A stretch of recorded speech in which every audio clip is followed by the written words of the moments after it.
সেই সমস্ত মহতী বৈষ্ণববৃন্দ যাদের হৃদয়ে গোবিন্দ সতত বিহার করেন, বিশ্রাম করেন, তোমার হৃদয়ে সদাই গোবিন্দ বিশ্রাম। সেই সাধুবৃন্দ, ভগবানের অন্তরঙ্গ ভক্তবৃন্দ, যাদের সম্বন্ধে শাস্ত্রত বিশেষভাবে বলেছেনই, তার পাশাপাশি আশ্চর্যজনক কথা হচ্ছে, যারা ভক্ত হয়েছেন তাদের বন্দনা করা হচ্ছে, যারা ভক্ত হননি পরে হবেন তাদেরও আজকে থেকে বন্দনা করা হচ্ছে। এই জন্য বৈষ্ণব বন্দনার একাংশে লিপিবদ্ধ আছে, এবার হইয়াছেন আর হবেন যত মহাপ্রভুর গণ। যারা মহাপ্রভুর গণ হয়েছেন, যারা মহাপ্রভুর গণ এখনো হতে পারেননি, সকলেরই আমরা বন্দনা করছি। এই বন্দনা আমরা নিজেরা তৈরি করিনি, এই বন্দনা আমাদের পূর্বতন আচার্যবৃন্দ তৈরি করেছেন। ওনারা এইভাবেই বন্দনা করেছেন, ওনারা এইভাবেই আমাদের বন্দনা করতে উৎসাহ দিয়েছেন এবং সাক্ষাতে অসাক্ষাতে নিত্যলীলায় থেকে সদা সর্বদা আমাদের উপরে কৃপাদৃষ্টি নিক্ষেপ করে বৈষ্ণবদের মহিমাসূচক সারা বলি, কথা বলি, রসামৃত সেই কথামৃত বর্ণনা করার জন্য আমাদেরকে বিশেষ রূপে বিশেষভাবে কৃপা করেছেন। এটা আমরা তৈরি করিনি। দেখুন, আমাদের গোস্বামীগণ, আমাদের পূর্বতন আচার্যগণ এত সুন্দর সুন্দর পদ পদাবলী লিখে গেছেন, এত সুন্দর মহিমাসূচক বন্দনা করে গেছেন। আর নতুন করে কোনো বন্দনা নিজেরা তৈরি করার অপেক্ষাই রইল না, দরকার নেই। দেখুন, বছরের পর বছর তপস্যা করে যা ওনারা সংগ্রহ করেছেন, সাধনা করে যে সিদ্ধি লাভ করেছেন, সেই সিদ্ধি আমাদেরকে তাদের মতো কষ্ট করে পেতে হবে না। ওনারা তো করেই গেছেন, সেটাকে আমাদের শুধু হৃদয়ে ধারণ করা। তো সেই সমস্ত মহতী বৈষ্ণববৃন্দ অদ্যকার এই ভাগবতীয় আসরে সমাসীন দৃশ্যমান অদৃশ্যমান ভক্তবৃন্দ, মুনি ঋষিবৃন্দ, বলতে পারেন অদৃশ্যমান কেন বলা হলো? তার মানে কি ইঙ্গিত করা হচ্ছে? মহাজন বলছেন, এখানে আমাদের এই চর্মচক্ষে যাদের আমরা দেখতে পাচ্ছি, ইনারা তো আছেন। এমনও মহৎ বৃন্দ, বৈষ্ণববৃন্দ, সাধুবৃন্দ, মুনি ঋষিবৃন্দ, দেবতাবৃন্দ, এমনকি ভগবান স্বয়ং নিজ মুখে বলেছেন, যেখানে আমার কথা হয় সেখানে আমি শ্রীমতী রাধারানীর সহিত বিরাজ করি। তো সবাই কিন্তু এখানে উপস্থিত রয়েছেন, আমরা দেখতে পাচ্ছি না। আমাদেরকে শুধুমাত্র অনুভব করতে হবে ওনারা এখানে আছেন। অনুভবটাও সামান্য বিষয় নয়। প্রথমত আমাদেরকে এটার হৃদয়ের মধ্যে প্রবিষ্ট করাতে হবে না, সাধুগণ যেহেতু বলছেন এখানে অলক্ষ্যে অনেকেই আছেন, সুতরাং এটাই সত্য। প্রথম স্টেপ। দ্বিতীয় ধাপ হচ্ছে অনুভব করা যে এখানে ওনারা আছেন। এই যে আশ্রম, বা মন্দির, এই আশ্রম হচ্ছে শ্রীকৃষ্ণদাস বাবাজি মহারাজ জিউর আশ্রম। আপনাদের আশীর্বাদে আরও 1-2 বার এখানে হরিকথা বলার সৌভাগ্য আমি লাভ করেছি গুরু কৃপাতে। তো উনিও এখানে আছেন। আর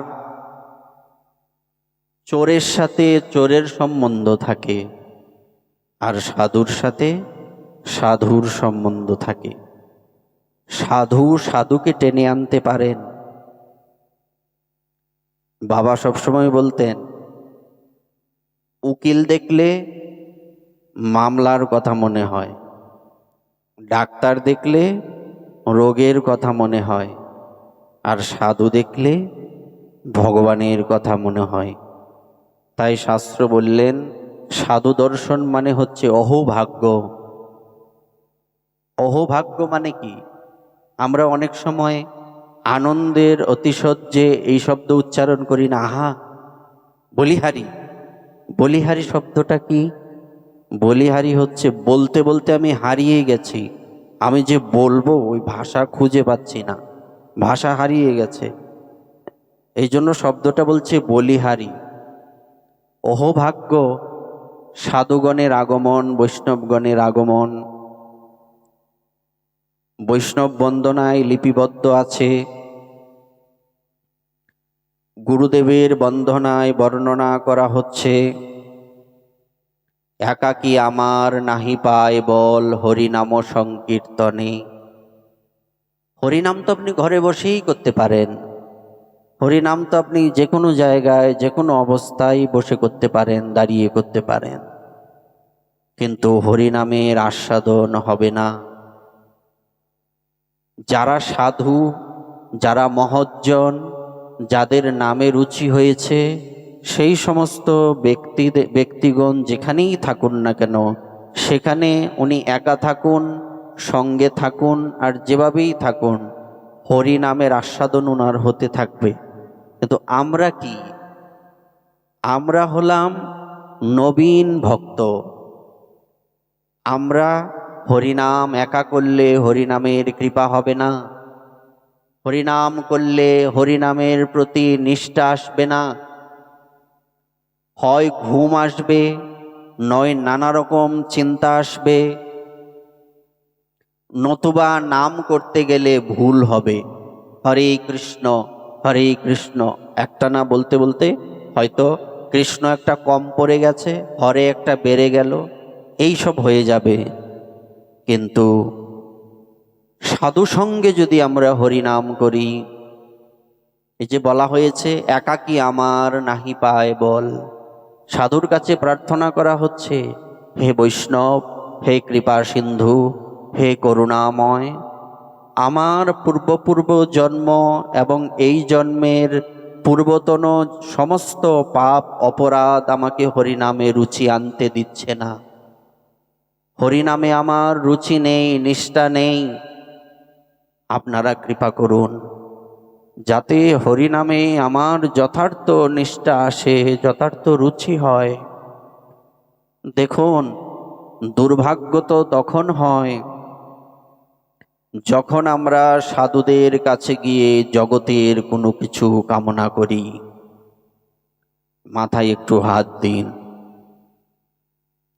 হাত দিয়ে আশীর্বাদ করুন যাতে আমার শরীরটা সুস্থ হয়। আরে মশাই, শরীর আপনার সুস্থ থাক আর না থাক, আপনি ভগবত ভজন করছেন কি না এই কামনা করেন কি? শরীর তো অসুস্থ হবেই। আমাদের পরমারাধ্য পরম গুরুদেব প্রভুপাদ তিনকরি গোস্বামী মহারাজ, উনি বলতেন, রোগ আর দেহ দুটো আজীবন কামড়াকামড়ি করে, এদের কাজ এরা করুক, আমার কাজ আমি করি। বলবার তাৎপর্য, গুরুদেবের কাছে সাধুর কাছে গিয়ে এই কামনা নয়, মাথায় হাত দিয়ে আশীর্বাদ করুন আমি সুস্থ হই। মাথায়, আরে ডাক্তার কি জন্য আছে? সাধু তো এই রোগের ডাক্তার নয়। এই ডাক্তারি করার জন্য আমাদের দাদাজিরা আছেন, ইনারা ডাক্তার। সাধু তো এই রোগের ডাক্তার নন। সাধু কিসের ডাক্তার? ভবরোগের বৈদ্য, ভবরোগের চিকিৎসক। সাধুর কাছে হাত পেতে কি চাইতে হবে? কি চাইব? কি চাওয়া উচিত? এটাই চাওয়া উচিত, একা তো আমার হরিনামে রুচি আসে না। হরিনাম করতে গেলে ভুল হয়, হরিনামে নিষ্ঠা নেই।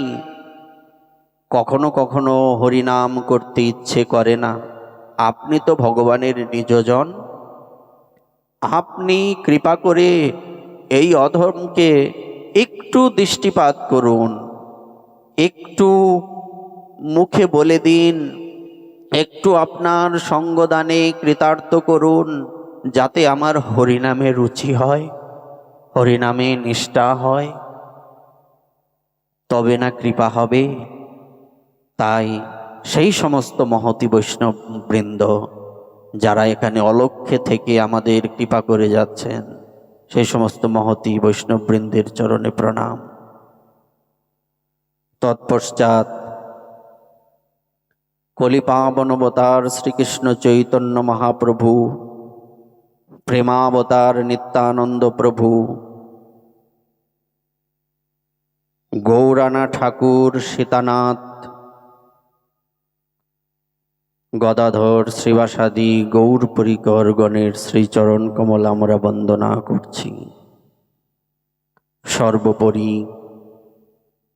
বৃন্দাবনস্থ কেলিকদম্ব মূলে দণ্ডায়মান ত্রিবঙ্গ ভঙ্গিমঠাম ব্রজযুব যুগল অখিল ব্রহ্মাণ্ড নায়ক অখিল রসামৃত মূরতি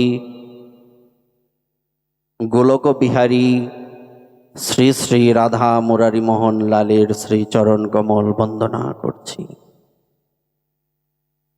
সর্বশেষে অদ্যকার এই ভাগবতী আসরে উপস্থিত সমস্ত বৈষ্ণববৃন্দ এবং আমার ভক্তিমতী মাতৃমণ্ডলিয়া প্রত্যেকের শ্রীচরণ কমলে জানাই অগণিত দণ্ডবৎ প্রণতি এবং গৌর প্রীতি ও শুভেচ্ছা। আপনারা আশীর্বাদ করুন যাতে কিঞ্চিত গুরু মহিমা আমরা বর্ণনা করতে সক্ষম হই। দেখুন, ভগবানের কথা বলা যায়,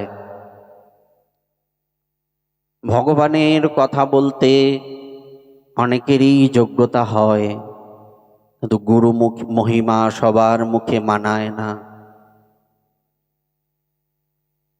সবার সাথে সবকিছু যায় না। যারা গুরুদেবের সেবা করে না, যারা এখনো অনেকেই আছেন, বিভিন্ন জায়গায় গেলে পাওয়া যায় গুরুদেবের নামটাও বলতে পারে না। কি মন্ত্র দিয়েছে সেটা তো কঠিন, নামটা তো বাংলা, এও বলতে পারে না। তাদের মুখে গুরু মহিমা মানায় না। তো এই অধম গুরুদেবের সেবা জানি না, গুরুদেবের আজ্ঞা মানি না বললেই চলে। যতটুকু মানা দরকার ততটুকু তো মানা হয় না, তো আমার মুখেও গুরু মহিমা মানায় না। কিন্তু আপনারা কৃপা করে এখানে এত সুন্দর একটা আয়োজন করে এই অধমকে, যে আসনটা জগতের সর্বশ্রেষ্ঠ আসন, সেই আসনে বসবার সুযোগ করে দিয়েছেন, সেই জন্য আপনাদের বিশেষ রূপে ধন্যবাদ জ্ঞাপন করছি।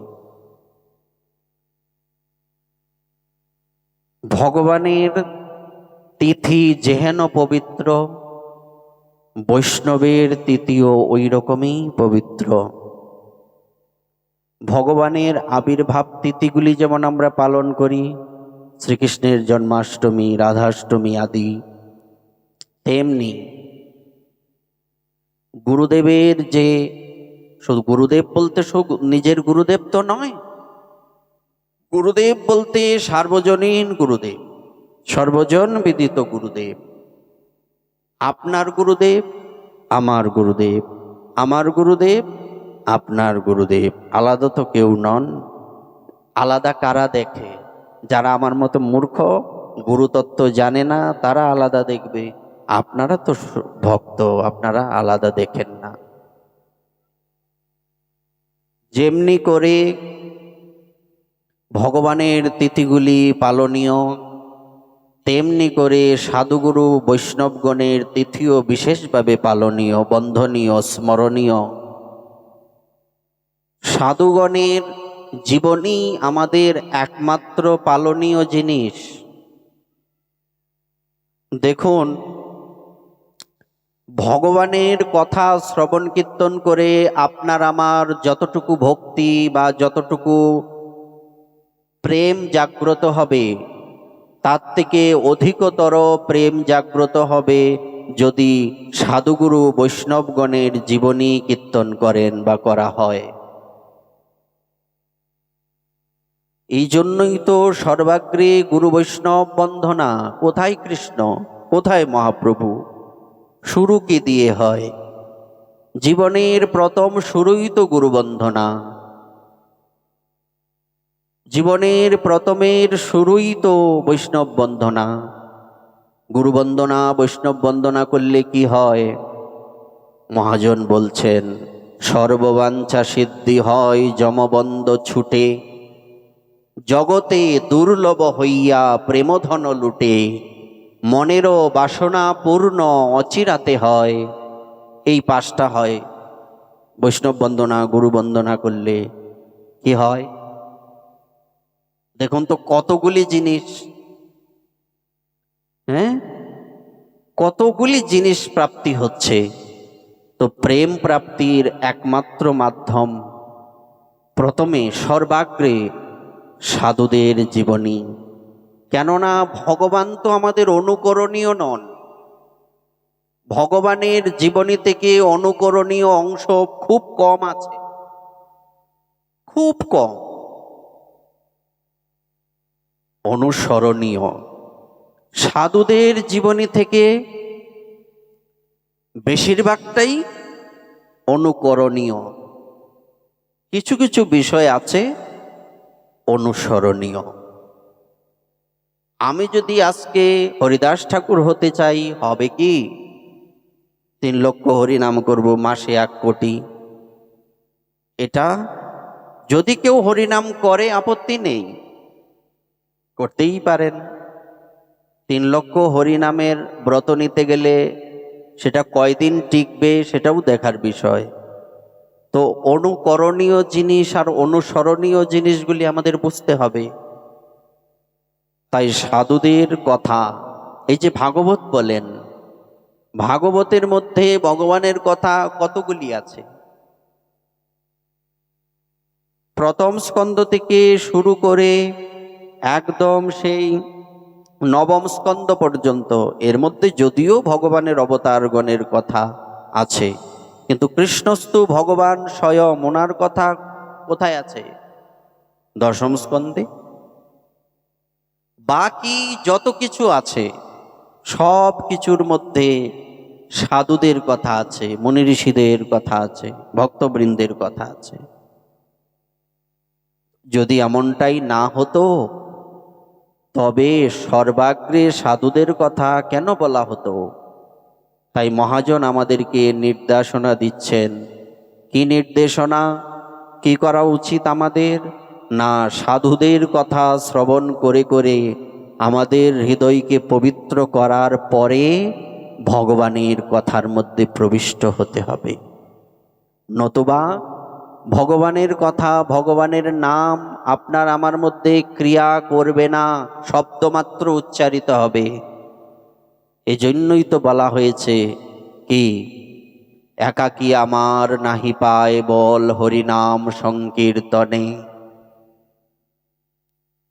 আর এই রকম মহতি অনুষ্ঠান, এখানে তো প্রায় কতদিনের অনুষ্ঠান? 10 দিন। 10 দিন অনুষ্ঠান ভাবলেই তো অন্যরকম লাগে। এক এক দিন এক একজন সাধুগণ আসছেন, একদিন বাদ দিয়ে, সেটা আজকের দিন, কারণ এই লিস্টে তো আমি নাই। তো প্রতিনিয়ত এই সাধুগণ আপনাদের কাছে হরিনাম, হরিকথা সাধুকতা আস্বাদন করাচ্ছেন। আর এই আস্বাদন করার যে প্লেসটা তৈরি যারা করে দিয়েছেন তারা কি, তাদেরকে আমরা কাদের সাথে তুলনা করতে পারি? তাদের মতো ভাগ্যবান জগতে দ্বিতীয় নেই। প্রথমত, যার আশ্রমে এসছি, ইনি এখানে না এলে আশ্রম হতো কি? উনি করেছেন আশ্রম, শ্রীকৃষ্ণদাস বাবাজি মহারাজ। তো ইনার কৃপা আছে আমাদের প্রতি, সাধুদের কৃপা আছে আমাদের প্রতি, গুরুবর্গের কৃপা আছে আমাদের প্রতি। আর দেখুন তো, এই অনুষ্ঠানটা করতে গিয়ে তো অনেক কিছু, অনেক টাকা পয়সার ব্যাপার, তারপর কি বলে এই শ্রম তো দিতে হয়, টাকা হলেই তো সব হয় না।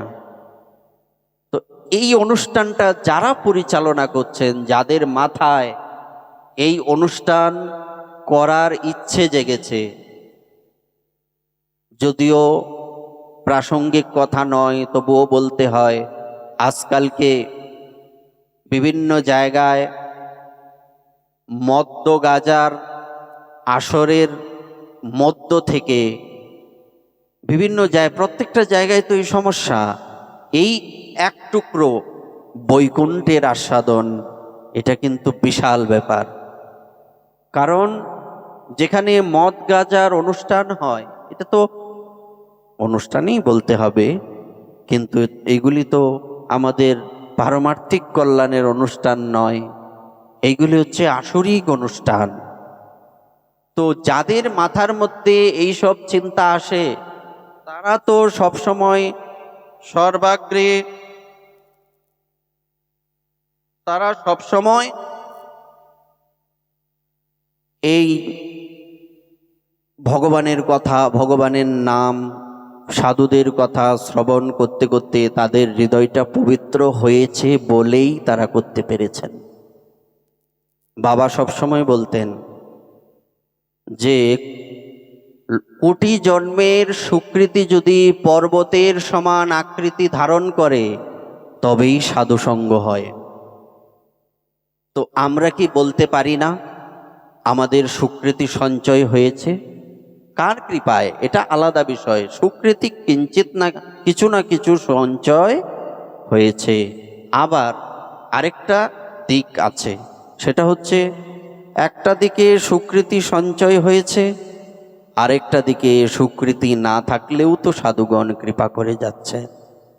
দুরমতি অগতি সতত অসতে মতি, নাহি সুকৃতি লবলেশ। আমার কোনো সুকৃতি নেই, আমি দুর্মতি, সবসময় দুষ্ট চিন্তায় নিমগ্ন। অগতি কাকে বলে? যার কোনো গতি নেই। তবুও শ্রী গুরুদেব কৃপা করে চুলে ধরে টেনে নিয়ে নিজ চরণে ঠাঁই দিয়েছেন। ঠাকুর মহাশয়ের কথা বলতে হয়, কেশে ধরি মোরে কর পার, পুনঃ যদি কৃপা করো এজনার কেশে ধরো, টানিয়া তুলহ ব্রজধামে। আমাদের লক্ষ্য তো রাধা গোবিন্দের আরাধনা, আমাদের লক্ষ্য তো মঞ্জরি স্বরূপে মহাপ্রভুর আশ্রয়ে মহাপ্রভুর পদাঙ্ক অনুসরণ করে ব্রজে সেই সখীবৃন্দের আনুগত্যে রাধা গোবিন্দের যুগল উপাসনা। এটা পাওয়ার তো আমরা যোগ্য নই। তারপরেও কৃপা করে নিজ গুণে টেনে নিয়ে রাধা গোবিন্দের যুগল সেবায় নিযুক্ত করেছেন।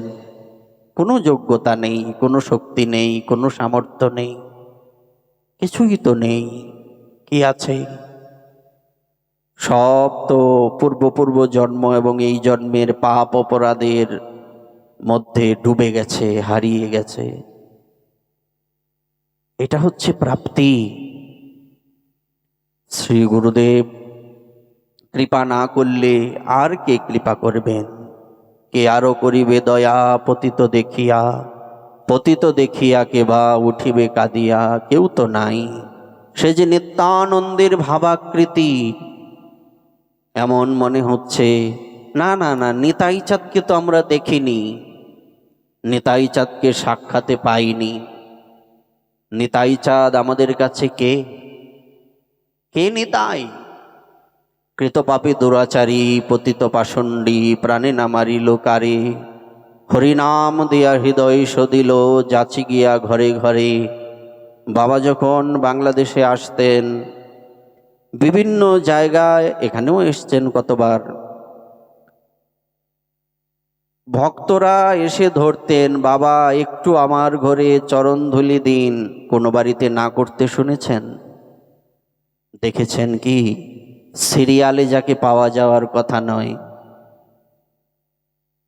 অনেক কাঠখড় পুড়িয়ে যাকে পাওয়ার কথা, ইনি তো নিজ গুণে কৃপা করে আমরা দেখেছি।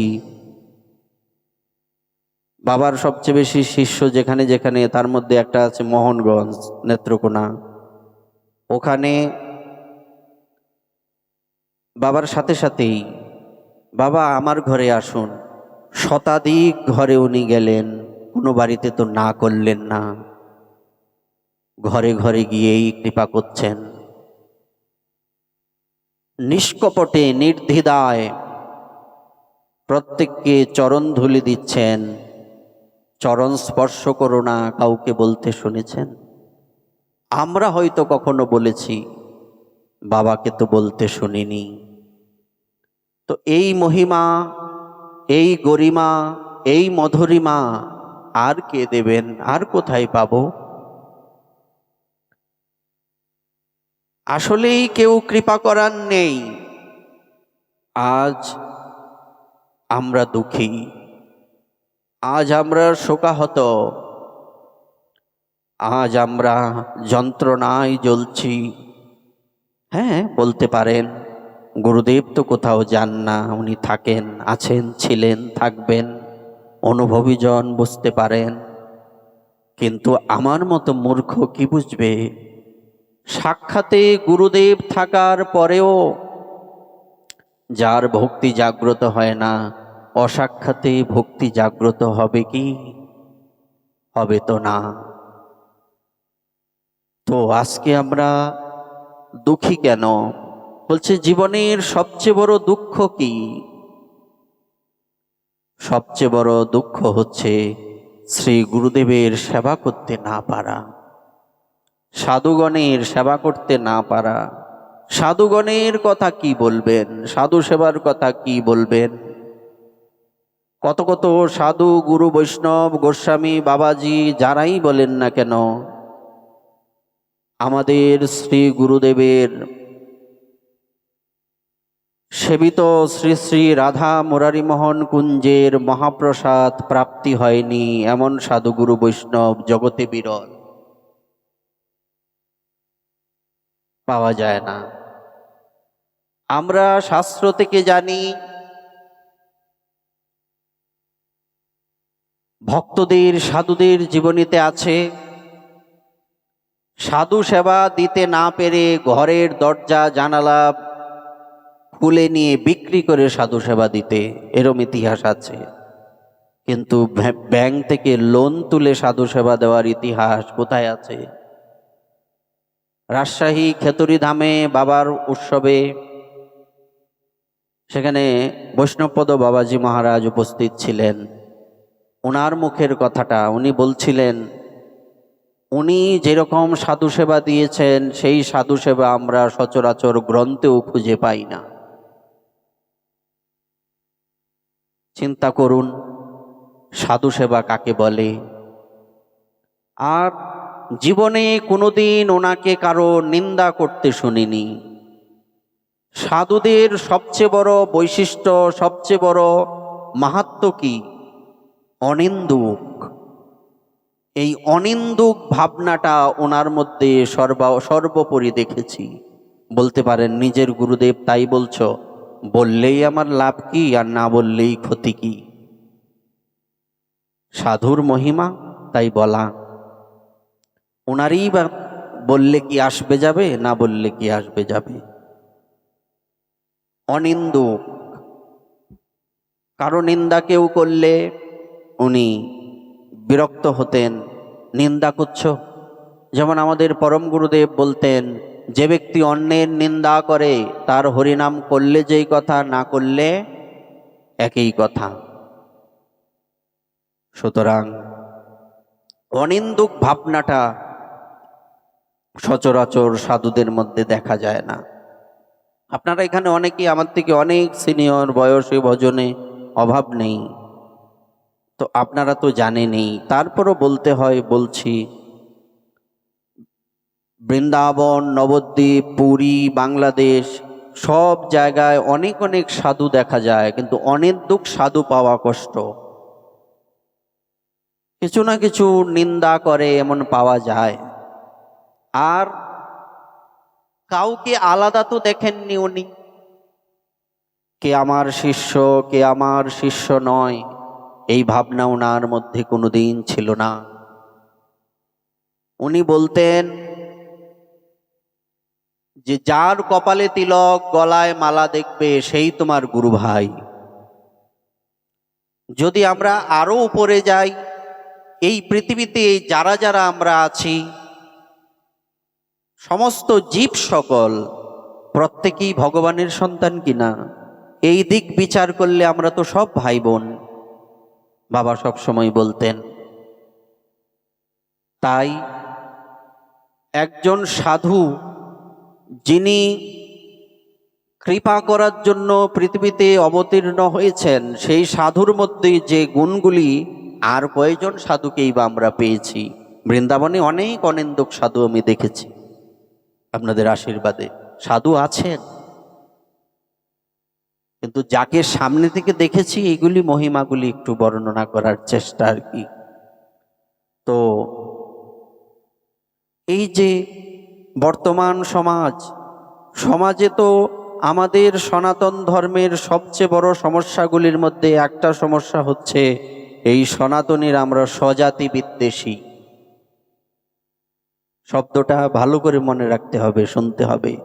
আমরা স্বজাতি বিদ্বেষী, নিজের জাতি ধর্মের লোকেদের সাথেই আমাদের বনিবনা হয় না। এটা আমাদেরকে অনেক পিছনে নিয়ে গেছে, স্বজাতি বিদ্বেষী ভাবনা। আর বৈষ্ণবদের মধ্যেও কিছু এইরকম সমস্যা আছে, যারা এই উঁচু নিচু বিচার করছে, এরকম আছে তো, কিন্তু ওনার মধ্যে এগুলি দেখিনি। সবাইকে সম্মান করতেন, কে ছোট কে বড় আপনারা ভাবতে পারবেন না, যারা জানেন তারা জানেন। উনি ওনার শিষ্যদেরকেও সম্মান করতেন। ইতিহাসে আছে কি বলুন? ইতিহাসে কিন্তু এরকম পাওয়া যায় না। শিষ্যদেরকেও উনি সম্মান করতেন। আমরা আজকে এই বিশেষ দিনে, উনি তো এখানে উপস্থিত আছেন, বিশেষভাবে উপস্থিত আছেন, ওনার কাছে কি চাইব? হাত পেতে চাইব, সকলে সম্মান করিতে শকতি, দেহ না তো যথাযথ। আপনি যেমনি সকলকে কৃপা করেছেন, আপনি যেমনি সবাইকে সম্মান করেছেন, কাউকে বিচার করেননি, এই রকম সম্মান যাতে সবাইকে করতে পারি, এই কৃপা করুন। মাথায় হাত দিয়ে এটা ওটা চাওয়া নয়, মাথায় হাত দিন আর না দিন, দৃষ্টিপাত করুন আর না করুন, শুধুমাত্র কথায় বলে না ভালোবাসা কি? ভালোবাসা হচ্ছে এই, আমি যাকে ভালোবাসি সে আমাকে মনে রাখুক আর না রাখুক, আমি যেন তাকে মনে রাখতে পারি। গুরুদেব মনে রাখবেন, এটা বাস্তব, সে যে শিষ্যই হোক মনে রাখবেন, কিন্তু প্রার্থনা কি থাকবে? প্রার্থনা থাকবে যে আপনি যদি মনে নাও রাখেন আপত্তি নেই, এই কৃপা করুন আপনার চরণ থেকে যেন দূরে যেতে না হয়, যাতে আপনার চরণ থেকে দূরে গিয়ে আবার সংসারের রাস্তা ঘুরে পড়ে এই সংসার রূপী সমুদ্রে পড়ে হাবুডুবু খেতে না হয়, যাতে সব সময় সদা সর্বদা হা গুরুদেব বলে প্রার্থনা জানাতে পারি। বাবা বলতেন, উনি যখন প্রথম বৃন্দাবনে গিয়েছেন, কষ্ট করে অভ্যাস নেই তো। ধনির দুলাল, আপনারা যারা বাবার জন্মস্থানে গিয়েছেন বিক্রমপুরে, বর্তমান মুন্সিগঞ্জ, স্বর্ণগ্রাম, গ্রামটার নাম স্বর্ণগ্রাম। তো অনেক কিছু আছে না সেখানে, অনেক কিছু। তো উনি যখন প্রথম বৃন্দাবনে গিয়েছেন, বৃন্দাবনে ওই যে ওখানে গরমও বেশি, আবার শীতের সময় শীতও বেশি। কষ্ট করে অভ্যেস নেই তো, যদি অসুস্থ হয়ে যেতেন। নিষ্ঠাটা দেখুন, বর্তমানে তো অনেকেই বেশ নিয়ে নানা উল্টোপাল্টা কর্ম করে যাচ্ছে, কিন্তু বেশ নেওয়ার পর কি করতে হয়, কতটুকু নিয়ম পালন করতে হয়, বাবার দিকে তাকালে পাওয়া যায়। একজন সন্ন্যাসী, একজন বাবাজি, উনি কদাচিৎ কখনোই কোনো নারীকে স্পর্শ করতে পারেন না। উনি বলছিলেন একদিন যে আমি যখন অসুস্থ হয়ে যেতাম, তখন আমি নবীন, তখন আমি যেখানে থাকতাম সেই জায়গায় বসে বসে, অসুস্থ, প্রচুর অসুস্থ, হাসপাতালে গেলে তো মেয়েরা আমাকে স্পর্শ করবে, নার্স থাকে, যেতাম না। না গিয়ে বদ্ধ ঘরের মধ্যে হা গুরুদেব বলে কাঁদতাম। গুরুদেব, আপনি যখন কৃপা করেছেন, যদি মনে করেন আমার সুস্থ হওয়া উচিত, সুস্থ করুন। যদি মনে করেন সুস্থ হওয়া উচিত নয়, সুস্থ করবেন না। যেতেন না কোথাও। তো আমরা কি চাইবো, কি প্রার্থনা জানাবো? দিবারাত্রি হা গুরুদেব বলি তো ডাকবো। মনে পড়ে যায় সেই বিহারী দাসজির কথা, সিদ্ধ বাবার সেবক, একনিষ্ঠ সেবক, সিদ্ধ জগন্নাথ দাস বাবাজি মহারাজের সেবক বিহারী দাসজি। উনি মন প্রাণ দিয়ে গুরু সেবা করতেন। ওনার জীবনটা গুরুদেবের চরণে সর্বোপরি, একদম নখাগ্র থেকে শিখাগ্র পর্যন্ত সঁপে দিয়েছিলেন। সেবা করতে করতে গুরুদেবেরও বয়স হয়েছে, যাবার সময় উপস্থিত, আর কিছুদিন আছেন। এমন সময় একদিন বিহারী দাসজিকে শ্রী গুরুদেব ডেকে বলছেন, বিহারী, হা বাবা, কি আজ্ঞা? তুই তো অনেক সেবা করেছিস, আমার এত সেবা করেছিস, আমি তোর সেবায় প্রসন্ন সন্তুষ্ট। বিহারী, কেউ যদি কাউকে কিছু দেয়, বিনিময়ে দিতে হয়।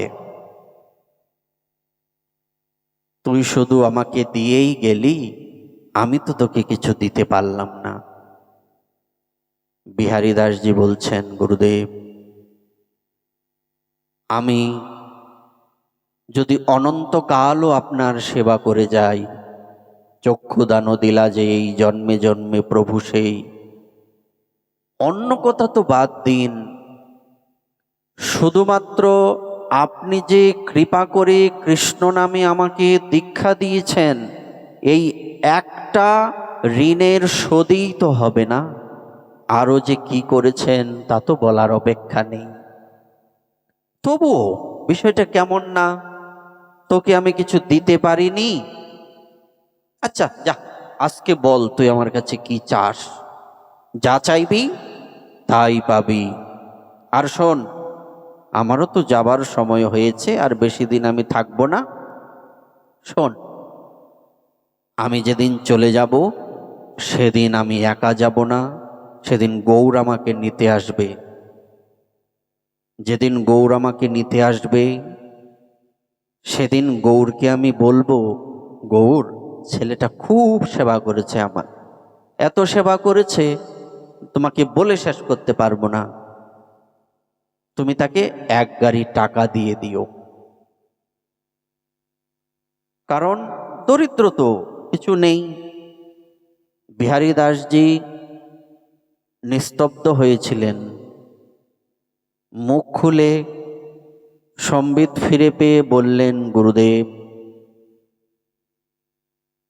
সংসারটা কি আপনি শিখিয়েছেন? সংসার কি? মায়ার খেলা মাত্র। এই সংসারের মধ্যে প্রতিনিয়ত হাবুডুবু খেতে হয় প্রত্যেকটা জীবকে। সেই ডাস্টবিন থেকে তুলে এনে, দুর্গন্ধযুক্ত জায়গা থেকে তুলে এনে চরণে ঠাঁই দিয়েছেন। এবার আবার টাকার মোহে ফেলে আমাকে দূরে সরিয়ে দিতে চান? গুরুদেব বলছেন, কি বলছিস? বলছে, গুরুদেব, যেদিন সংসার ত্যাগ করে আপনার চরণে চলে এসেছি সেদিন থেকে আমার সংসারের সব কিছু, এমনকি ভগবানেরও অপেক্ষা নেই। গুরুদেব, আর কি কোনো প্রাপ্তি আছে?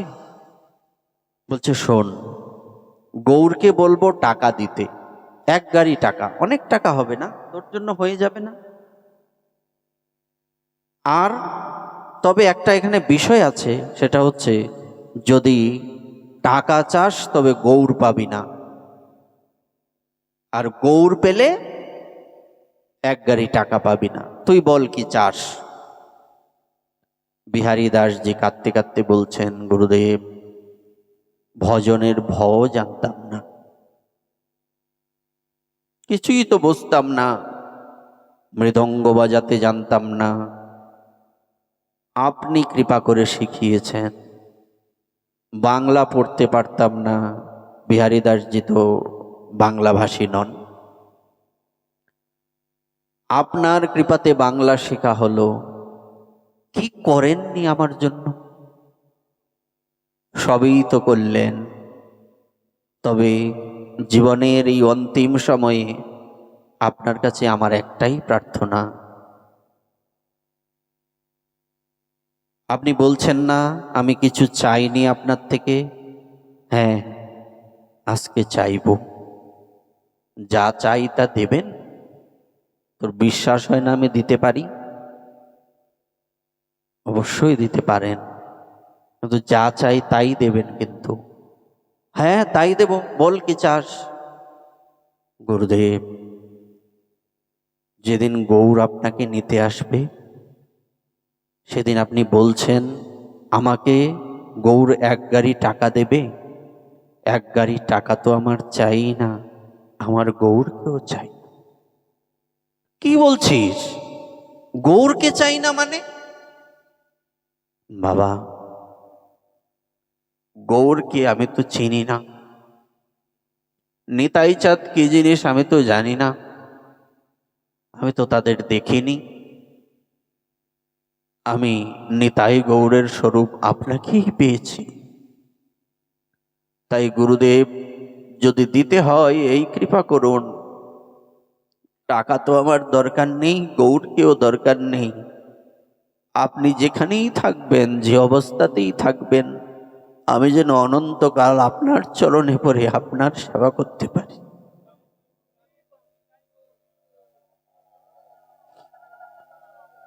কিচ্ছু দরকার নেই। লোকে বিহারী দাসজিকে পাগল বলবে, সাধারণ ব্যক্তি তো জানে না বিহারী দাসজি কি চেয়েছে, কি চাওয়া। বাবার যখন উনি বাংলাদেশে ছিলেন, উনি একদিন সারা রাত্র বসে ওনার পিতার সাথে ব্রজের মহিমা আলোচনা করেছেন। দেখুন, একজন শুদ্ধ কৃষ্ণ ভক্ত পিতা পাওয়া সামান্য কথা নয়। পৃথিবীতে এইরকম ইতিহাস বিরল। কোনো মাতা পিতা কি তার সন্তানকে সাধু হতে দেবে? কয়জন দেয়? কিন্তু ওনার পিতামাতা ওনাকে বলেছেন, বাবার এমনিতে তো নাম তো মাধব, মা বাবার দেওয়া নাম মাধব। যদি ভগবানকে পেতে চাও বৃন্দাবন চলে যাও। বলতে পারবে এখানে বুকে দম আছে? নেই, ময়দান ফাঁকা। তো একদিন বাবা ওনার পিতার কাছে ব্রজ মহিমা শ্রবণ করেছেন। শ্রবণ করতে করতে একটা জিনিস মন দিয়ে শ্রবণ করলে সেটা কিন্তু অনেকক্ষণ পর্যন্ত হৃদয়ের মধ্যে চিন্তা আসতে থাকে। যেমন হরিনাম, হরে কৃষ্ণ একটানা যদি আপনি কয়েক মালা জপ করেন, মালা ছেড়ে দিলেও কিন্তু প্রতিধ্বনির মতো এই হরিনাম মুখে হতেই থাকে। তো ওনার হৃদয়ের মধ্যে ওই কথাগুলি গেঁথে গিয়েছিল। সারা রাত্রি, প্রায় অর্ধেক রাত্রি পর্যন্ত আগে কথা হয়েছে, তারপর উনি ভেবেছেন ঘুম হয় না, শেষ রাত্রিতে একটু চোখটা লেগেছে। উনি তখন স্বপ্নে দেখতে পাচ্ছেন এক দিব্য মহাপুরুষ রাধাকুণ্ডের তীরে বসে বলছেন, মাধব তোমার জন্য আমি অপেক্ষায় আছি। মনে পড়ে যায় মাধবেন্দ্র পুরীপাদের কথা। ভগবান বলেছিলেন, কবে মাধব এসে মোর করিবে সেবন। দেখুন তো মিলে কিনা। ভগবান যেমন আকাঙ্ক্ষা করেন কখন আমার দাস আমার সেবায় নিযুক্ত হবে, শ্রী গুরুদেবও অপেক্ষা করেন, আমি তো তোর জন্যই বসে আছি। সেই দিব্য মহাপুরুষ আর কেউ নন, প্রভুপাদ তিনকড়ি গোস্বামী মহারাজ, যার সাথে জীবনে কোনোদিন দেখা হয়নি। একটু আগে বলছিলাম, চক্ষু দান দিলা যেই, জন্মে জন্মে প্রভু সেই। এবং আশ্চর্যজনক বিষয় হচ্ছে, উনি যখন বৃন্দাবনে গেলেন, গিয়ে যে অবস্থায় উনি স্বপ্নে দেখেছিলেন ওনার শ্রী গুরুদেবকে, সে অবস্থায় গুরুদেবকে বসে থাকতে দেখলেন ওই একই জায়গায়, এবং উনি হাসছিলেন, এত দেরি করলি কেন? আচ্ছা, সাধুগণ সবচেয়ে বেশি খুশি হন কিসে? সাধুগণ খুশি হন যখন কোনো বদ্ধ জীবাত্মা সংসারের এই বন্ধন থেকে মুক্ত হয়ে ভগবানের চরণে যেতে পারে। সাধুর খুশি। সেবা মানে কি? যার সেবা করব তাকে খুশি করা না? তো যার সেবা করব সে কিসে খুশি হবে তা দেখা উচিত। গুরুদেব কিসে খুশি, মহাপ্রভু কিসে খুশি? মহাপ্রভুর ভক্ত যত বৈরাগ্য প্রধান, যাহা দেখি প্রীত হন গৌর ভগবান। যা আপনার মধ্যে যদি বৈরাগ্য থাকে, সেই প্রবল বৈরাগ্য দেখে মহাপ্রভু সন্তুষ্ট হবেন, গুরুদেব সন্তুষ্ট হবেন। গুরুদেবের মধ্যে সেই প্রবল বৈরাগ্য দেখে ওনার গুরুদেব, আমাদের পরম গুরুদেব প্রভুপাদ, উনি তখন কিছুদিনের জন্য উনি একটা সময় নিয়েছেন, না দীক্ষা তো দেব, কিন্তু দেখি তার কতটুকু ধৈর্য আর দীক্ষা নেওয়ার প্রতি তার কতটুকু আকুলতা আছে। উনি প্রথমেই একটা কথা বলেছিলেন, বাবা খুব বলতেন কথাটা। আমি যখন আমার গুরুদেবের সাথে প্রথম সাক্ষাৎ করলাম, বাবা তখন আমাকে বলেছিলেন, তোমাকে দীক্ষা দেব, কিন্তু একটা শর্ত আছে, জীবনে কোনোদিন বাড়ি যেতে পারবে না। এখন তো সাধু হলেও বেশ নিলেও বাড়ি তো যায়, আরো কি করে ভগবান জানে। সাধু হওয়া এত সহজ নয়। সাধু হওয়ার পর নিজের গ্রামেও যেতে নাই, শাস্ত্রে নিষেধ আছে। উনি কোনোদিন যাননি, কোনোদিন ওনার গ্রামে যাননি, বাড়িতে তো প্রশ্নই ওঠে না, ওনার গ্রামের এরিয়াতেই উনি প্রবেশ করেননি। সেদিনই গুরুদেবের আজ্ঞাকে শিরোধার্য করে উনি বৃন্দাবনে রয়ে গিয়েছিলেন। শুধু কি তাই, যদি ওনার কোনো আত্মীয় স্বজনের চিঠি আসতো সেটা খুলেও দেখতেন না। যদি কেউ খুঁজতে আসতো উনি লুকিয়ে যেতেন, কারণ সন্ন্যাস নেওয়ার পর আমি সংসার থেকে মৃত। একজন সাধুর শ্রাদ্ধ হয় কি? যিনি বেশ নিয়েছেন তার শ্রাদ্ধ আছে? কেন নেই? যেদিন বেশ নিয়েছেন ওই দিন থেকে উনি মৃত, ওনার ব্যক্তিগত কোনো জীবন নেই। শিষ্য তেমনি মৃত। বলছে কেমন কথা এটা? বলছে হ্যাঁ, একজন শিষ্য যদি গৃহস্থ হয় তবে সে সংসার থেকে মৃত নয়, কিন্তু একটা দিকে মৃত। সেটা কি? সেটা হচ্ছে যেদিন থেকে আমি দীক্ষা নিলাম সেদিন থেকে আমার ব্যক্তিগত কোনো কামনা নয়, আমি সংসারী হই আর সাধু হই, আমার একটাই লক্ষ্য, আমি আমার নিজের ইচ্ছেতে জীবন পরিচালনা করব না। আজকের থেকে শ্রী গুরুদেব আমাকে যেভাবে আদেশ করবেন সেই আদেশেই আমি আমার একমাত্র বেদ বাক্য রূপে স্বীকার করে সেটা নিজের জীবনে প্রয়োগ করব, আমার ব্যক্তিগত কোনো ইচ্ছে নেই। এজন্য বলা হয় সাধু মানে, শিষ্য মানে কি? শিষ্য হচ্ছে গুরুদেবের চরণের পাদুকা। পাদুকা পায়ে দিয়ে শ্রী গুরুদেব উনি কি জলের উপর দিয়ে হাঁটবেন, না আগুনের উপর দিয়ে হাঁটবেন, না পাথরের উপর বা কাটার উপর, এটা কি পাদুকাকে জিজ্ঞাসা করে করবেন? না। তেমনি গুরুদেব আমাকে কিভাবে ব্যবহার করবেন, কোথায় নিযুক্ত করবেন উনি বুঝবেন। আমার কোনো ব্যক্তিগত স্বার্থ নেই, আমার কোনো ব্যক্তিগত কামনা নেই। সে হচ্ছে শিষ্য। তাই বলা হয় গুরু মিলে ঘরে ঘরে, শিষ্য মিলে কই। গুরু হওয়া সহজ, মানে সাজা আর কি। হওয়া বলতে সাজা, হওয়া তো কঠিন। তো কে গুরু? একজন সৎ শিষ্যই একজন সৎ গুরু হওয়ার যোগ্য। এ হচ্ছে সূত্র।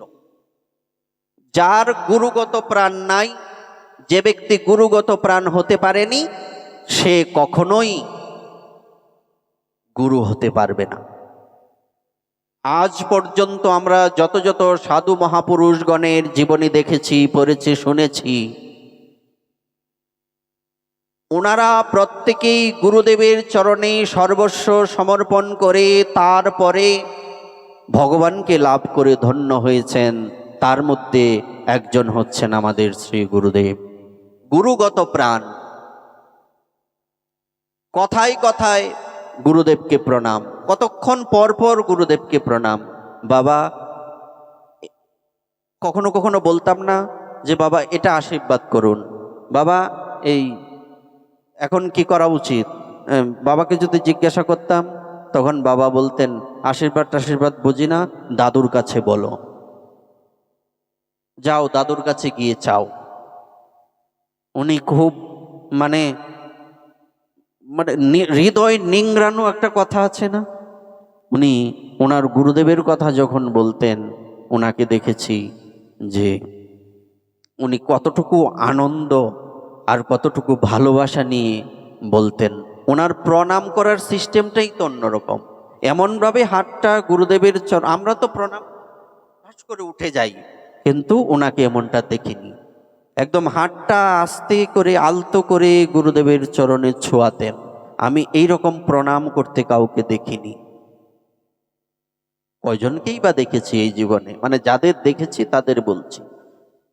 ধরার সিস্টেমটাই অন্যরকম। উনি যদি ভোগ লাগাতেন বা ভোগটা কখনো কখনো সাজাতেন, তখন ওনাকে দেখেছি তুলসী পত্রটা কত সুন্দর আর কত সন্তর্পণে তুলসী পত্রটা ভোগের উপরে দিতেন। ওনার হাতের দিকে আমি চেয়ে থাকতাম শুধু। বাবা বলতেন তুলসী পত্রটা ভোগের সবার উপরে থাকবে, যাতে ভগবান চোখটা খুলে তোমার দ্রব্যগুলি দেখার আগে সেই তুলসী পত্রটা তার চোখে পড়ে। এই তুলসী পত্র কি, কিসের প্রতীক? বৃন্দা দেবীকে আমরা কি বলি, কিসের দেবী? ভক্তি দেবী। এই তুলসী পত্র হচ্ছে ভক্তির প্রতীক। বিনা তুলসী প্রভু এক নাহি মানি। 56 ভোগ 36 ব্যঞ্জন, 56 ভোগ 36 ব্যঞ্জন আপনি পরিপাক করে সেটা ভগবানকে নিবেদন করলেন। তার উপরে যদি তুলসী পত্র না থাকে তবে সেটা ভগবান গ্রহণ করবেন কি? এটা দিয়ে কি মেসেজ দেওয়া হচ্ছে আমাদের? আপনি যতই রান্না করেন না কেন, যত বড় বড় ভালো ভালো দামি আইটেম দেন না কেন, যদি ভক্তি মিশ্রিত না থাকে ভগবান সেটা গ্রহণ করবেন না। তো এইরকম বহু বিষয়বস্তু রয়েছে। তো দীক্ষা যখন ওনার হচ্ছে না, উনি তখন একদিন রাধাকুণ্ডে খুব কাঁদছিলেন। হে রাধারানী, হে করুণাময়ী, আমি তো আমার বাবা মা সহ সব সাধুগুরু বৈষ্ণবদের শ্রীমুখে শ্রবণ করেছি আপনি নাকি করুণাময়ী। শুনেছি তুমি নাকি করুণাময়ী।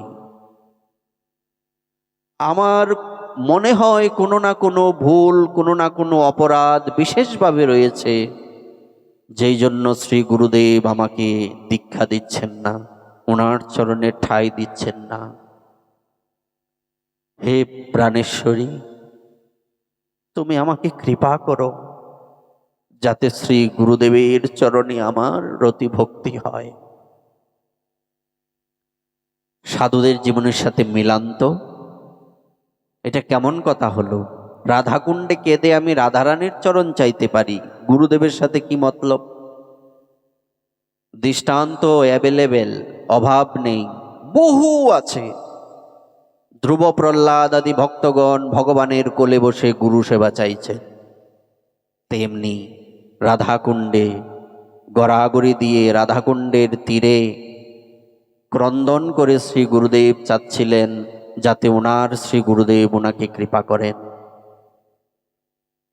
গুরুদেব তো অন্তর্যামী, এদিনেই ডেকে বললেন, মাধব তোমার দীক্ষা কালকেই হবে। দেখুন, বাবা খুব বলতেন, দেখো তোমরা আমাকে অ্যাভেলেবেল পেয়ে গেছো, কিন্তু আমরা গুরুদেবকে এরকম পাইনি। আমরা গুরুদেবের সাথে কোনো কথা বলতে গিয়ে অনেক ভাবতাম এই কথাটা কিভাবে বলতে হবে, কখন বলতে হবে, বললে গুরুদেবের কষ্ট হবে কিনা। তোমরা এটা ভাবো না। আসলেই আমরা কি ভাবতাম, একসাথে চলাফেরা, পিছনে পিছনে কান ধরে টেনে নিয়ে যেতেন। তো কখনো কখনো মনুষ্য বুদ্ধি, তো মানুষ দুষ্ট বুদ্ধি, তো গুরুদেবের প্রতি হয়তো মনুষ্য বুদ্ধি চলে আসতো, কিন্তু গুরুদেব মনুষ্য নন। ভগবান উদ্ধবকে বলেছেন কিনা, ভাগবতেই আছে একাদশ স্কন্ধে, গুরুদেবকে কখনো মানুষ মনে করা ন মর্তবুদ্ধ অসূয়ে সর্বদেবময় গুরু। গুরুদেবকে মনুষ্য বুদ্ধি করা যাবে না। কেমন কথা! তো আমরা যে কয়দিনই গুরুদেবকে পেয়েছি, ওনার ভজনের মহিমা, ওনার কৃপা করার মহিমা, ওনার সেবার মহিমা, সেবা করে সুখ দিব এই মাত্র চাই, এটা সম্পূর্ণরূপে দেখেছি। সাধু সেবা, ভগবত সেবা, সকলকে সম্মান কিভাবে করতে হয় দেখেও শিখলাম কি কিছু? দেখে তো শিখতে হয় না? কতটুকু শিক্ষা হয়েছে, কতটুকু বুঝেছি, কতটুকু জেনেছি? কিছুই দেখা হয়নি, কিছুই করা হয়নি, কিছুই অনুভব করা হয়নি। তারপরেও প্রতিনিয়ত গুরুদেবের নিকটে প্রার্থনা জানাতে হবে, জানানোর চেষ্টা করতে হবে সদা সর্বদা। গুরুদেব কি শিক্ষা দেন, কি কি শিক্ষা দিয়েছেন? শ্রীবিগ্রহ আরাধন নিত্য নানা শৃঙ্গার তন্মন্দির মার্জনাদ। এই যে শিক্ষা দিলেন, যুক্তস্য ভক্তাংশ, যুক্ত করছেন, নিজে করছেন, শিষ্যকে করাচ্ছেন। আমরা গতানুগতিক সেবা করি ভগবানের, করতে হয় করি, না করলে আমারও তো খাওয়া দরকার। ভগবান তুমি খাইলে খাও, না খাইলে নাই, আমার তো খাওয়ান লাগবো। কারণ যেহেতু একটা নাম ধারণ করছি, প্রসাদ বুঝি, হ্যাঁ, তোমাকে না দিয়ে তো খাওয়া যায় না। তুমি খাইলে খাও, না খাইলে নাই, আমার তো খাওয়ান লাগবো। আমাদের সেবাটা এরকম, এর থেকে আমাদের বাইরে বেরিয়ে আসতে হবে। ওনাকে দেখেছি, ভাবতে পারবেন না, ওনার চোখের জলে, এখানে তো আপনারা দেখেছেন, বাবা অনেকবার এসছেন, এগুলিই তো গাভী যেমন জাবর কাটে, আমরাও তো তাই করছি। চর্বি তো চর্বণেই তো করছি, শুধু স্মরণ করা। ওনার চোখের জলে উনি যখন ভজন করতেন, ওনার গায়ের উত্তরীয়টা নিংড়ানো যেত। কোনো কাপড় বা গামছা বা উত্তরীয় ধুলে যেমন সেটাকে নিংড়াতে হয়, জল পড়ে, এই জল নয়, নর্মাল জল নয়, একদম ভিজে, অবস্থা খারাপ। এবং বাবাকে জিজ্ঞাসাও করেছিলাম, বাবা এই কান্নাটা আপনি কোথা থেকে পেয়েছেন, আমরা কি করে পারবো? উনি তখন বলেছিলেন, দুটো কারণ আছে। এক হচ্ছে এই ক্রন্দন আমার ডিএনএতেই আছে। বলছে, বাবা বিষয়টা কি একটু বুঝান, রক্তের মধ্যে আছে, ডিএনএর মধ্যে আছে। বলছে, দেখো আমার মা, অর্থাৎ শ্রী গুরুদেবের মা কমলা দেবী, উনি তো গৃহস্থ। এখন প্রতিদিন কি গৃহস্থরা ভোগারতি গাইতে পারে? সময় হয়? হয় না। তো মা যখন ভোগ লাগাতেন, উনি তখন ওই করতাল বাজিয়ে আমার কিবা আছে কিবা দেব, এই দু তিনটা পদ শুধু গাইতেন। আগে পরে কিছু প্রতিদিন গাইতেন না, বিশেষ সময় গাইতেন। তো ওনাকে দেখতাম, ওনার চোখের জলে, উনি যেখানে এই কীর্তন করছেন ওখানকার মাটি ভিজে স্যাঁতসেঁতে হয়ে যেত। এটা একটা বিষয়। আরেকটা বিষয় হচ্ছে, কোনো একদিন একজন সাধু বাবা আমাদের বাড়িতে এসেছিলেন, সম্ভবত ওনার নাম কিশোরী দাস বাবাজি, মনে পড়ছে না আপাতত। তো উনি যখন এসেছিলেন, তো উনি আমাকে একদিন আলিঙ্গন করেছিলেন। এর আগে ওনাকে দেখেছি, উনি যখন ভজন করছেন, ভজন করতে করতে কাঁদতে কাঁদতে যেখানে বসেছেন আসন ভিজিয়ে ফেলেছেন।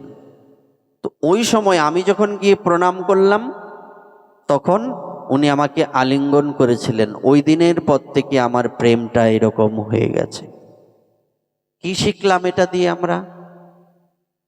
আবার পিছনে ফিরে আসি, দেখুন তো মনে পড়ে কিনা, একাকী আমার নাহি পাই বল, হরি নাম সংকীর্তনে তুমি কৃপা করি শ্রদ্ধা বিন্দু দিয়া দেহ কৃষ্ণ নাম ধানে।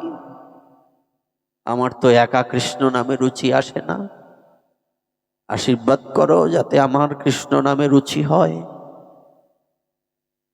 এই বার্তাটা তো এখানে স্পষ্টভাবেই পরিলক্ষিত হচ্ছে, দৃশ্যমান, চোখের সম্মুখে, নয়নের সম্মুখে দেখা যাচ্ছে, দৃশ্যমান বিষয়।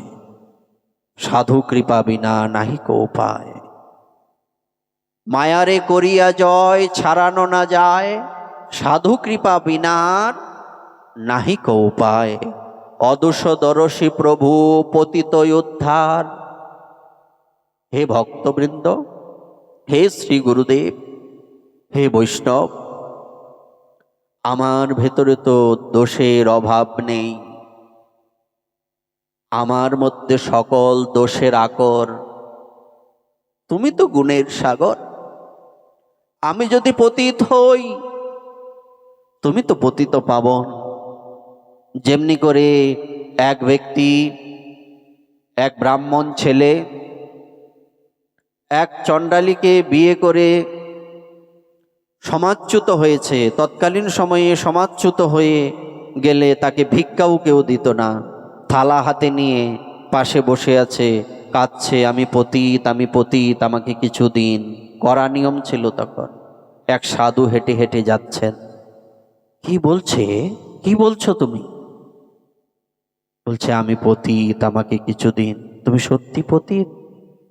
হ্যাঁ আমি পতিত। তবে তুমি যদি পতিত হও তোমার আর ভয় নাই, পতিতের জন্য দাঁড়িয়ে আছে দয়াল নিতাই। তুমি পতিত হলে তোমার আর ভয় নাই। সত্যি তো, আমার ভেতরে সব দোষের আকর, কিন্তু তুমি তো গুণের সাগর, তুমি তো অদোষদর্শী, অদোষদর্শী প্রভু পতিত উদ্ধার। এইবার নরোত্তমে করহ নিস্তার। ওনাকে নিস্তার করার আছে কি? ওনার তো নিস্তারের অপেক্ষা নেই, উনি সাক্ষাৎ নিত্যানন্দ। উনি আমাদেরকে শেখাচ্ছেন কি করে নিস্তার পেতে হয়, কার কাছে গিয়ে প্রার্থনা জানাতে হয়, কিভাবে জানাতে হয়, কখন জানাতে হয়। এই জন্য আমাদের কোনো চিন্তা নেই, আমাদের কোনো ভজনও নেই। কি করব? যদি জিজ্ঞাসা করা হয় শিষ্যের কর্তব্য কি, শিষ্যের একমাত্র কর্তব্য গুরু আজ্ঞা পালন করা। মনে আছে সেই গুরু ভক্তের কথা, সেই দৃষ্টান্ত, অপূর্ব দৃষ্টান্ত, যেখানে গনু নামক একজন শিষ্য ছিলেন, যে গুরুগত প্রাণ, সরল প্রাণ। বাবা সবসময় বলতেন যে তুমি ভগবানের কৃপা পাও না কেন? তুমি ভগবানের কৃপা পাও না, তোমার হৃদয়টা গঙ্গা জলের মতো পবিত্র নয়। কবিরা দিল ऐसा চাইহে জৈসা নির্মল গঙ্গা কি নীর, হরি পিছে পিছে ফিরে কহত কবির কবির। তোমার হৃদয়টা তো নির্মল গঙ্গা জলের মতো নয়। সেই গুরুগত প্রাণ গনুর হৃদয়টা ছিল নির্মল গঙ্গা জলের মতো পবিত্র। গুরুদেবের সব আজ্ঞা নির্বিচারে নির্বিবাদে পালন করতেন। একদিন গুরুদেব বলছেন, দেখি তো একে একটু পরীক্ষা করে নিই, তুই কি আমার কথা মানিস, সব কথা মানিস? বাবা আমি জানি না, চেষ্টা করি। এখন যা বলবো তা করবি? আপনার কৃপা। যা দেখ, এখানে ওই নদীর পারে দু তিনটা ছেলে মেয়ে খেলছে না, এদেরকে মেরে ফেল। গুরুদেবের আদেশ, কোনো বিচার নেই, নির্বিচারে নির্বিবাদে পালন করছেন। যেই কথা সেই কাজ, পিছনে ফিরেও তাকাননি। মেরে বলছে মাটি খুঁড়ে মাটির নিচে পুঁতে দিয়ে এর উপরে বসে হরিনাম করতে থাক। গুরুদেব বলছেন শিষ্যকে, শিষ্য তাই করছেন, জপ করে যাচ্ছেন। আর ওই ছেলে মেয়েগুলির মা বাবার কি অবস্থা? পাশেই নদী, খোঁজ খোঁজ চতুর্দিকে, খুঁজতে খুঁজতে খুঁজতে খুঁজতে কোথাও পাওয়া যাচ্ছে না, জাল দিয়ে টানাটানি কত কিছু হচ্ছে। তখন ওই সাধু বাবা, ওই গুরুদেবকে গিয়ে জিজ্ঞাসা করা হলো, বাবা আপনি কি দেখেছেন আমাদের দু তিনটা ছেলে মেয়ে এখানে খেলা করছিল? বলছে দেখেছি। কি বলছিস? ওই ছেলেটা এখানে বসে জব করছে না, একে সরিয়ে মাটি খুললেই পাবি, এ মেরে ফেলছে। বিষয়টা বুঝেন, এই সাধারণ বিষয়বস্তু নয়। তখন কেমন অবস্থা? খুঁড়ে যখন পাওয়া গেল তখন ওই শিষ্যটাকে গাছের সাথে বেঁধে, কেমন মার, 10 জনের মার বলে কথা, তাকে একটা করে আঘাত করে। সে বলে গুরু কৃপাহি কেবলম। একটা করে আঘাত করে বলে গুরু কৃপাহি কেবলম। কৃষ্ণ নাম করছেন না, কিন্তু গুরু নাম জপ করছেন।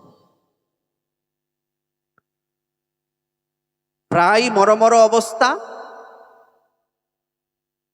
গুরুদেব কি করেছেন, ওই ছেলে মেয়েগুলিকে আবার প্রাণ দান করেছেন।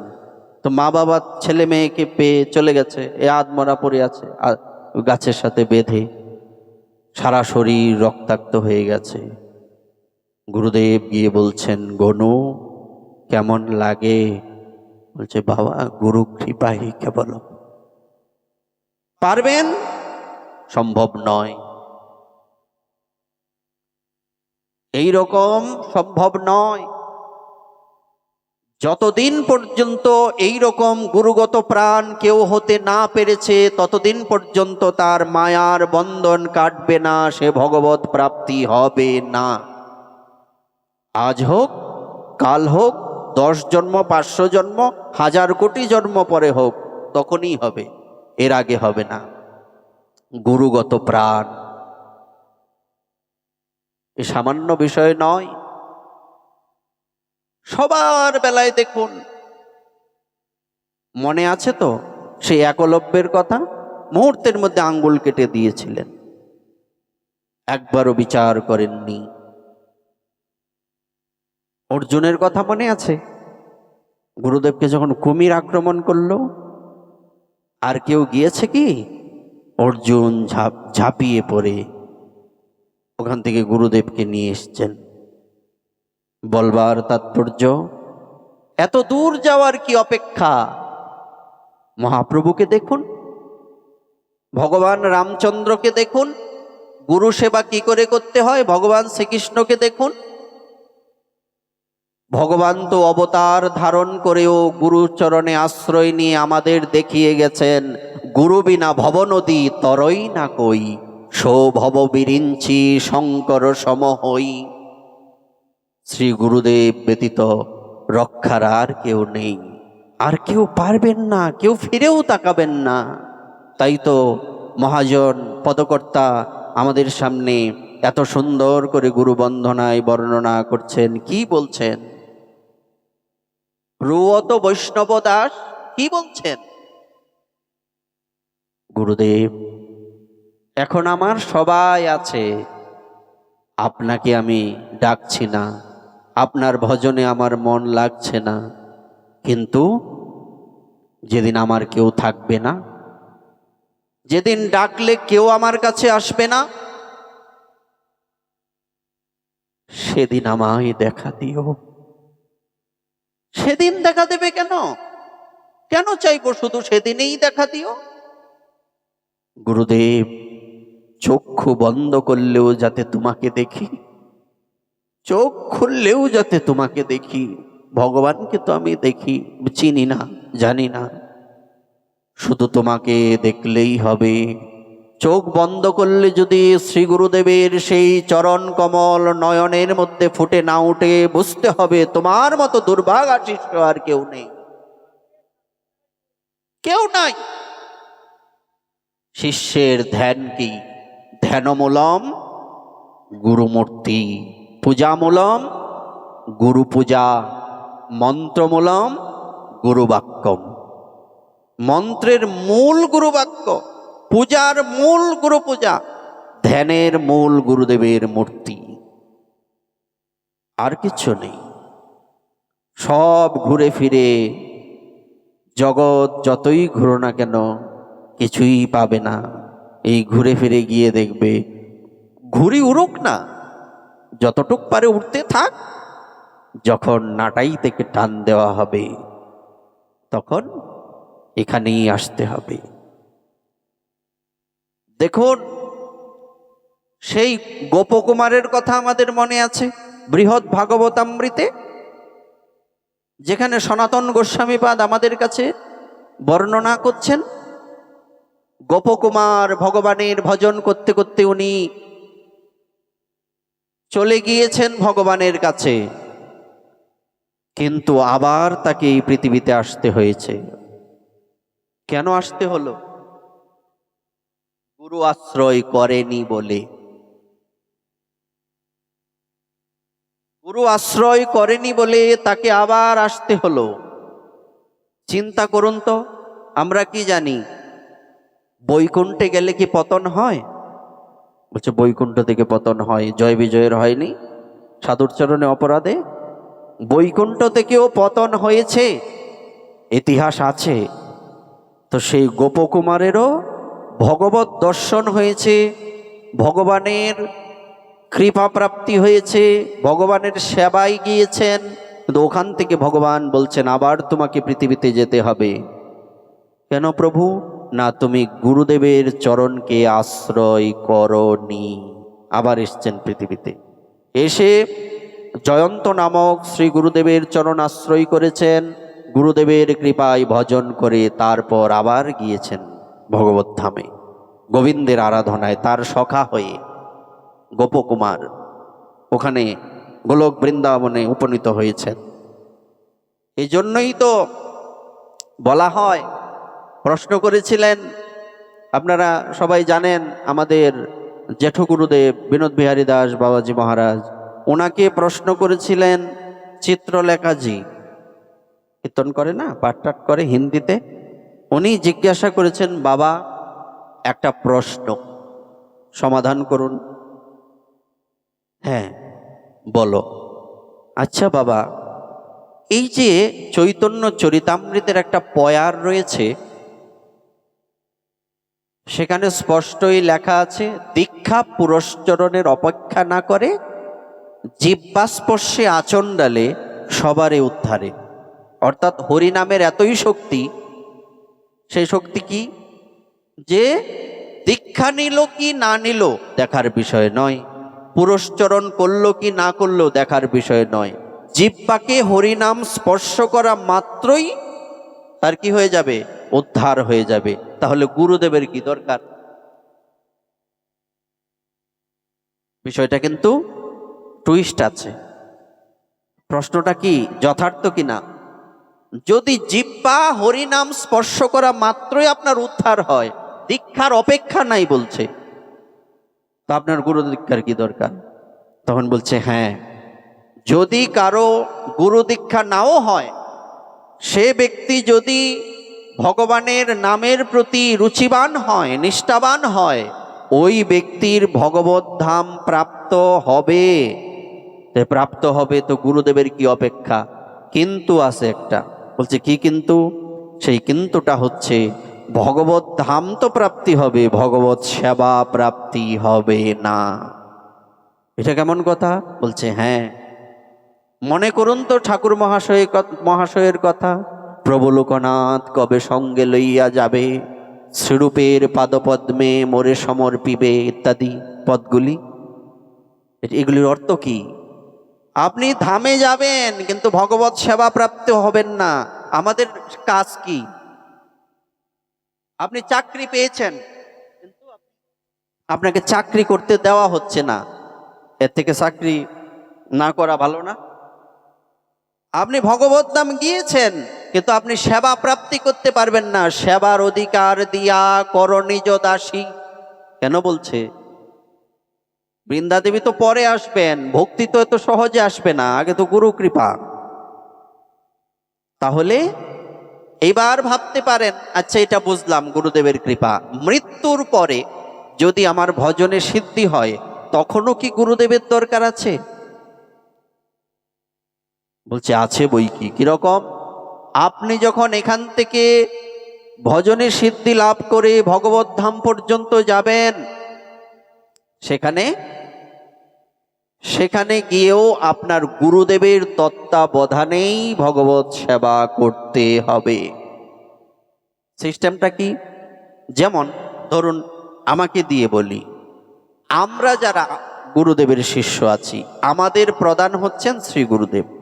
আবার শ্রী গুরুদেব, ওনাদের যারা গুরু ভাই আছেন তাদের প্রধান হলেন ওনাদের গুরুদেব, আমাদের পরম গুরুদেব। এইভাবে পরম্পরাক্রমে সেবায় নিযুক্ত করা হবে এবং ওখানেও গুরুদেবের আজ্ঞা পালন করেই, নবদ্বীপে গুরুদেব আর বৃন্দাবনে গুরুরূপা মঞ্জরি, ওখানে ওইভাবেই ভজন করতে হবে। মদ্দা কথা হচ্ছে, ভগবান কোথায় আছেন? আগেও নাই, পাশেও নাই। ভগবান তো মাঝখানে আছেন, মধ্যমণি হয়ে বসে আছেন। আগে পিছে কে আছেন? আমি মরলেও আমার গুরুদেব আছেন, আমি বাঁচলেও আমার গুরুদেব আছেন, আমি এই নরকে থাকলেও গুরুদেব আমার সাথে আছেন, আমি যদি ভগবত ধাম যাই সেখানেও আমার গুরুদেব আছেন। তো প্রার্থনাটা কোথায় জানাবো, কার সেবা করব, কার কাছ থেকে চাইব? ওনার থেকেই চাইব কি না? সুতরাং গুরু মহিমা কোনো সামান্য বিষয় নয়, গুরুদেব কোনো ব্যক্তি নন, গুরুদেব হচ্ছেন, গুরু একটা তত্ত্ব, এটা ব্যাপক বিশাল, এত সামান্য নয়। তো সেই বিশাল বিষয়টাই আমাদের আগে অনুভব করতে হবে। এত বড় একজন ব্যক্তিত্ব, এত বড় মহাপুরুষ, তারপরেও উনি কৃপা করছেন, কৃপা করবেন, করেই যাবেন। কিন্তু ওই যে একটা কথা আগে বলেছিলাম, ওই যে কথাটা উনি স্পষ্টই বলেছিলেন যে আমরা যখন গুরুদেবের সাথে কথা বলতাম হিসাব করে কথা বলতাম, আচরণ হিসাব করে করতাম। তোমরা তো এখন কথা বলার আগে বিচার করো না, এটা করা উচিত, মর্যাদা লঙ্ঘিত হবে। এই জন্য জীবনে যদি ভগবত সেবা শিখতে হয়, সাধু সেবা শিখতে হয়, তাহলে এহেন মহাপুরুষদের চরণ আশ্রয় করেই শিখতে হবে, জানতে হবে। যুক্তস্য ভক্তাংশ্চ নিযুঞ্জতুপি বন্দে গুরশ্রী চরণারবিন্দম। সাক্ষাৎতরিত্বেন সমস্ত শাস্ত্রয় উক্তস্ততা ভাব্যত এব সদ্ভি কিন্তু প্রবর্য প্রিয় এব তস্য বন্দে গুরশ্রী চরণারবিন্দম। কি বলছেন? শাস্ত্রসমূহ যাকে কি হিসেবে বিচার বিশ্লেষণ করেছেন? সাক্ষাৎ ভগবান হিসেবে বিচার বিশ্লেষণ করেছেন। যস্য প্রসাদাদ ভগবৎ প্রসাদ, যার কৃপায় সবকিছু লাভ হয়। যস্যা প্রসাদান্ন গতিকুতয়পি, যিনি কৃপা না করলে জীবের কোথাও গতি নাই। ধ্যায়ংস্তু বংস্তস্য যশস্ত্রী সন্দম, স্ত্রী সন্ধ্যা শুধু নয়, ধ্যায়ংস্তু বংস্তস্য 24 ঘন্টাই যাতে গুরুদেবের ধ্যানে নিমগ্ন থাকা যায়, গুরুগত প্রাণ হওয়া যায়, তবেই জীবনের চরম থেকে চরমতম সার্থকতা লাভ হবে। আমাদের সময় বেশি হয়ে যাচ্ছে, সময় বেশি হয়ে যাচ্ছে, আপনারা বললে আমার আপত্তি নাই। আচ্ছা, তো এইবার দেখুন, সাধু সেবাটা উনি এটাও মা বাবার থেকে শিখেছেন। যখন ইস্কন বা গৌরীয় মঠের কোনো মন্দির ছিল না, বিশেষ করে ইস্কনের, ঢাকাতে তখন কোনো মন্দির ছিল না, সেখানে তৎকালীন সময়ে প্রথম যারা প্রচার করতেন এই সমস্ত সাধুগণ, ইস্কন ভক্ত ব্রহ্মচারীগণ, ওনারা যে রান্না করে প্রসাদ পাবেন সেই ব্যবস্থাটা ছিল না। কমলা দেবী উনি রান্না করে আমাদের শ্রী গুরুদেবকে দিয়ে বলতেন, যাও সাধুদেরকে সেবা দিয়ে আসো। মাথায় করে সেই প্রসাদ নিয়ে সেই ব্রহ্মচারী প্রভুদের সেবা করে আসতেন উনি। কথায় বলে যে ভালো কোনো কিছু মা বাবার ভেতরে থাকতে হয়। সূত্রা গাছে তো আরাম হবে না, আপনাদের এদিকে কি বলে জানি না, সূত্রা গাছ চিনেন? শরীর লাগলে চুলকায় যায়, ওই গাছে আম হইতে দেখছেন? তো যদি জীবনের শুরুটা গোড়াতেই, গলদ একটা শব্দ আছে না, শুরুটা যদি অর্থাৎ মাতা পিতা ওখানেই যদি বেজাল থাকে, তাহলে বুঝতে হবে ডাল মে কুছ কালা হে, আর হবে না, খুব কষ্ট। মা বাবার যদি ভক্তি না থাকে, সন্তানের ভক্তিও অনেক কষ্ট। মা বাবার থাকলে অ্যাডভান্টেজ। বিষয়টা কিরকম? যেমন কোনো ব্যক্তি অনেক ধনী, সে কষ্ট করে অনেক টাকা উপার্জন করেছেন, সেই অর্থগুলি উনি ওনার সন্তানের জন্য রেখে গিয়েছেন। ওই সন্তানের কি আর ওই অর্থগুলি ইনকামের জন্য তার পিতার মতো কষ্ট করতে হয়েছে? হয়নি। তেমনি কোনো মাতা পিতা যদি শুদ্ধ ভক্ত হন, মাতা পিতার ভক্তিটা ওইটা মূলধনের মতো সন্তানের জন্য থেকে যাবে, পরের থেকে শুরু হবে। পরম্পরা, এটাও তো পরম্পরা, এভাবে শুরু হবে। সেবা শিখতে হলে ওইভাবে করতে হবে। এই জন্য বলছি, ভালো জিনিস আমাকে করতে হবে, তো আমার থেকে আমার শিষ্য বা আমার সন্তানেরা শিখবে। নতুবা কি শিখবে? আমি মন্দ করলে আমার মন্দটাই শিখবে। যেমন একটা ছোট্ট দৃষ্টান্ত দেই। যখন ভগবান বামনদেব এসেছিলেন, তখন বলি মহারাজ উনি কি বলেছিলেন? যে আপনার মতো এহেন বাল ব্রহ্মচারী আমার যজ্ঞস্থলে আসাতে আমার এই যজ্ঞ পূর্ণ হয়ে গেছে, আর মন্ত্র বলতে হবে না। খেয়াল আছে তো আমাদের? আমার যজ্ঞের ফল আমি পেয়ে গেছি। এবং শেষে যখন বলি মহারাজ ভগবানকে বললেন, বামনদেবকে, কি চাও? তখন বামনদেব উনি খুব প্রশংসা করেছিলেন বলি মহারাজের। এবং আমরা সবাই জানি, এই ইতিহাস আজকে আমাদের আলোচ্য নয়। শেষের দিকে ভগবান একটা সুন্দর কথা বলেছিলেন। যখন বলি মহারাজ বললেন, আপনি যা চান আমার কাছ থেকে চাইতে পারেন, বলুন কি চান। তখন ভগবান বলেছিলেন, এই কথাটা বলতে বুকের পাটা লাগে। এটা কি সামান্য কথা? আমরা কেউ ওই কথা বলতে পারবো? কোন সময় কি চায়াবো তার নাই ঠিক। হ্যাঁ, এমন কিছু চেয়ে বসবে যেটা আমি দিতে পারবো না, পরে কি অবস্থা হবে? তো ভগবানের মতো না তো আমরা, বা ওই দেবতাদের মতো না তো। হ্যাঁ, কি কি চেয়েছিলেন? প্রার্থনা করার পর ভগবান বিষ্ণুর কাছে, কি চাও? বলছে, আমি লক্ষ্মী দেবীকে চাই। আরে কয়েকটি লক্ষ্মী দেবীকে চাও, এটা কেমনে হইল? কিন্তু ভক্তের ইচ্ছা তো ভগবানের পূর্ণ করতে হবে। তো এই জন্মে তো হবে না, আগামী জন্মে তুমি পাবে। পেয়েছেন কিনা? সেই তো আয়ান ঘোষ। হ্যাঁ, ইতিহাসটা তো আমাদের গ্রাম্য ভাষায় বলে আর কি। এই শব্দেই তাকে চেনে মানুষ। অভিমন্যু কইলে পরে ফ্যাস লাগাই দিব। অভিমন্যু তো একজন আছে, অর্জুনের পুত্র, তাই না?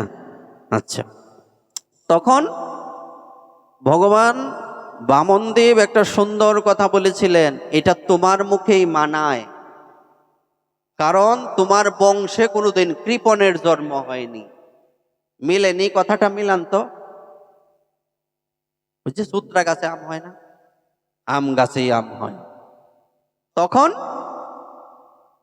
দেখুন, এত কিছুর পরেও ভগবান যখন সব নিয়ে নিলেন, বামনদেব সব নিয়ে নিলেন, বলি মহারাজ কি করেছিলেন? শেষে নিজেকে পর্যন্ত দান করে দিয়েছিলেন। আমরা তো নদু সদু যদু মধু, মদের পার্টি, বিয়ের অনুষ্ঠান, অমুক তমুক সব জায়গায় দান করি।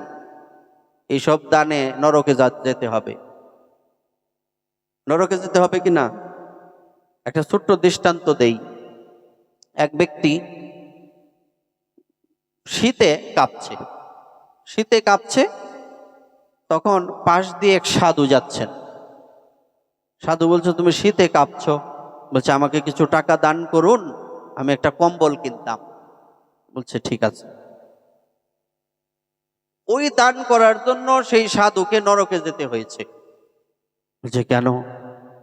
বলছে কারণ ওই ব্যক্তি তো কম্বল কিনছে না। সে কি করলো? কম্বল না কিনে সে মাছ ধরার জাল কিনছে। কতগুলি মাছের জীবন বিপন্ন হয়েছে, কার টাকা দিয়ে কিনছে। এই জন্য তাকেও সেই ফল ভোগ করতে হয়েছে। গীতার মধ্যে খুলে দেখুন, শ্রদ্ধাত্রয় বিভাগ যোগ, সাত্ত্বিক দান, রাজসিক দান, তামসিক দান। মনে পড়ছে কিছু? সাত্ত্বিক দান কাকে বলে, রাজসিক দান কাকে বলে, আছে না? হ্যাঁ, তো এইগুলি এটার সাথে মিলান তো, মিলে কিনা? দান করলেই হবে না।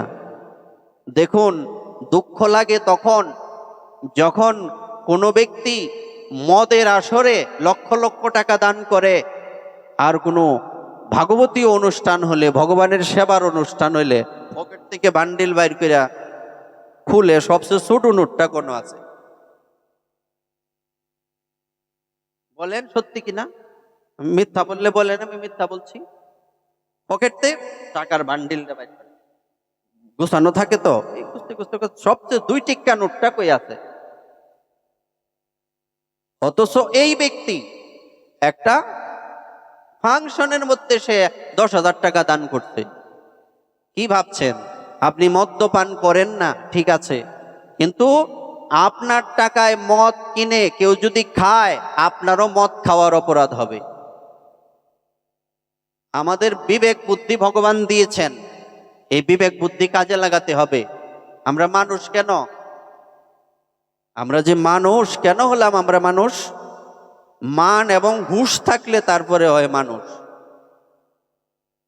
তো এইগুলি বিচার যদি আমরা করতে না পারি, তাহলে ফল ভালো হবে না। কর্মণ্যেবাদিকারস্তে মা ফলেষু কদাচন। কর্ম করো, তুমি ভালো কর্ম করলেও আমি হাতে তালি দিব না, মন্দ কর্ম করলেও তোমার আটকাইতাম না, কিন্তু ফলের বেলায় আমি আছি। কথা তো এটাই। এই জন্য এখানে ওখানে নদু সদু যদু মধু এই সব জায়গায় দান না করে চেষ্টা করতে হবে কোথায় ভাগবতী অনুষ্ঠান হচ্ছে, কোন জায়গাতে কোনো মহতের তিথি পালন করা হচ্ছে, হরিনাম যজ্ঞ কোথায় হচ্ছে, এই সব জায়গায় আমাদেরকে দান করতে হবে। নতুবা আপনার এত কষ্ট করে অর্থ উপার্জন করলেন, দান করে আপনি গেলেন নরকে, এটা হইল কোনো? এটা মিলছে? কত রঙ্গ দেহাইলে কালি, সিরাকে তার মধ্যে মকমলের তালি। মিলছে কোনো? তেলে জলে কোনো মিলছে? এত কষ্ট করে আপনি অর্থ উপার্জন করলেন, ওই টাকা চলে গেল কোথায়?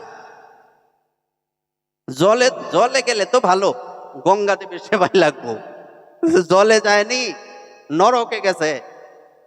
এই জন্য আপনাদের কাছে প্রার্থনা, আপনারা দান করলে এইসব অনুষ্ঠানে করবেন। একটু মনে করেন তো হরিদাস নির্জনের শেষের দিকের কথাটা, ভগবান শ্রীকৃষ্ণ চৈতন্য মহাপ্রভু আমাদের কি বলে গিয়েছেন?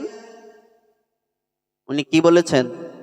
যারা যারা হরিদাস ঠাকুরের সমাধিতে বালু দিতে, আমি আমার ভাষায় বলছি, যারা এখানে মহোৎসবে প্রসাদ সেবা করেছেন, আছে না, মনে মনে পড়ে, তাদের সবার কি হবে? এটা দিয়ে কি মেসেজ দিচ্ছেন আমাদের?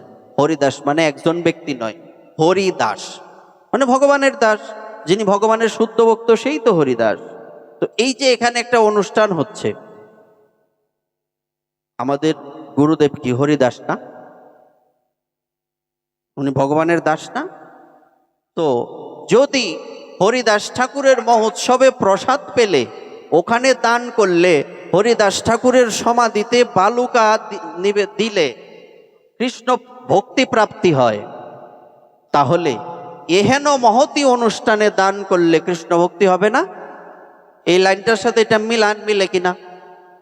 সেই জন্য আপনাদের কাছে মিনতি থাকবে, যেখানে সেখানে টাকা পয়সা না দিয়ে এই টাকা পয়সাটা যথার্থ জায়গায় দিন। আর মনে করেন যে কোথাও দিতাম না, কোনো জায়গায় দিব না, আমি টাকা ঘরের মধ্যে রেখে দেব, ফিফরা খাইব বড় লোকের ধন। আগের দিন ফিফরাই খাইতো, এখন তো ফিফরা খায় না, এখন ডাক্তারে খাইব। এখন কে খাবে? ডাক্তার খাবে।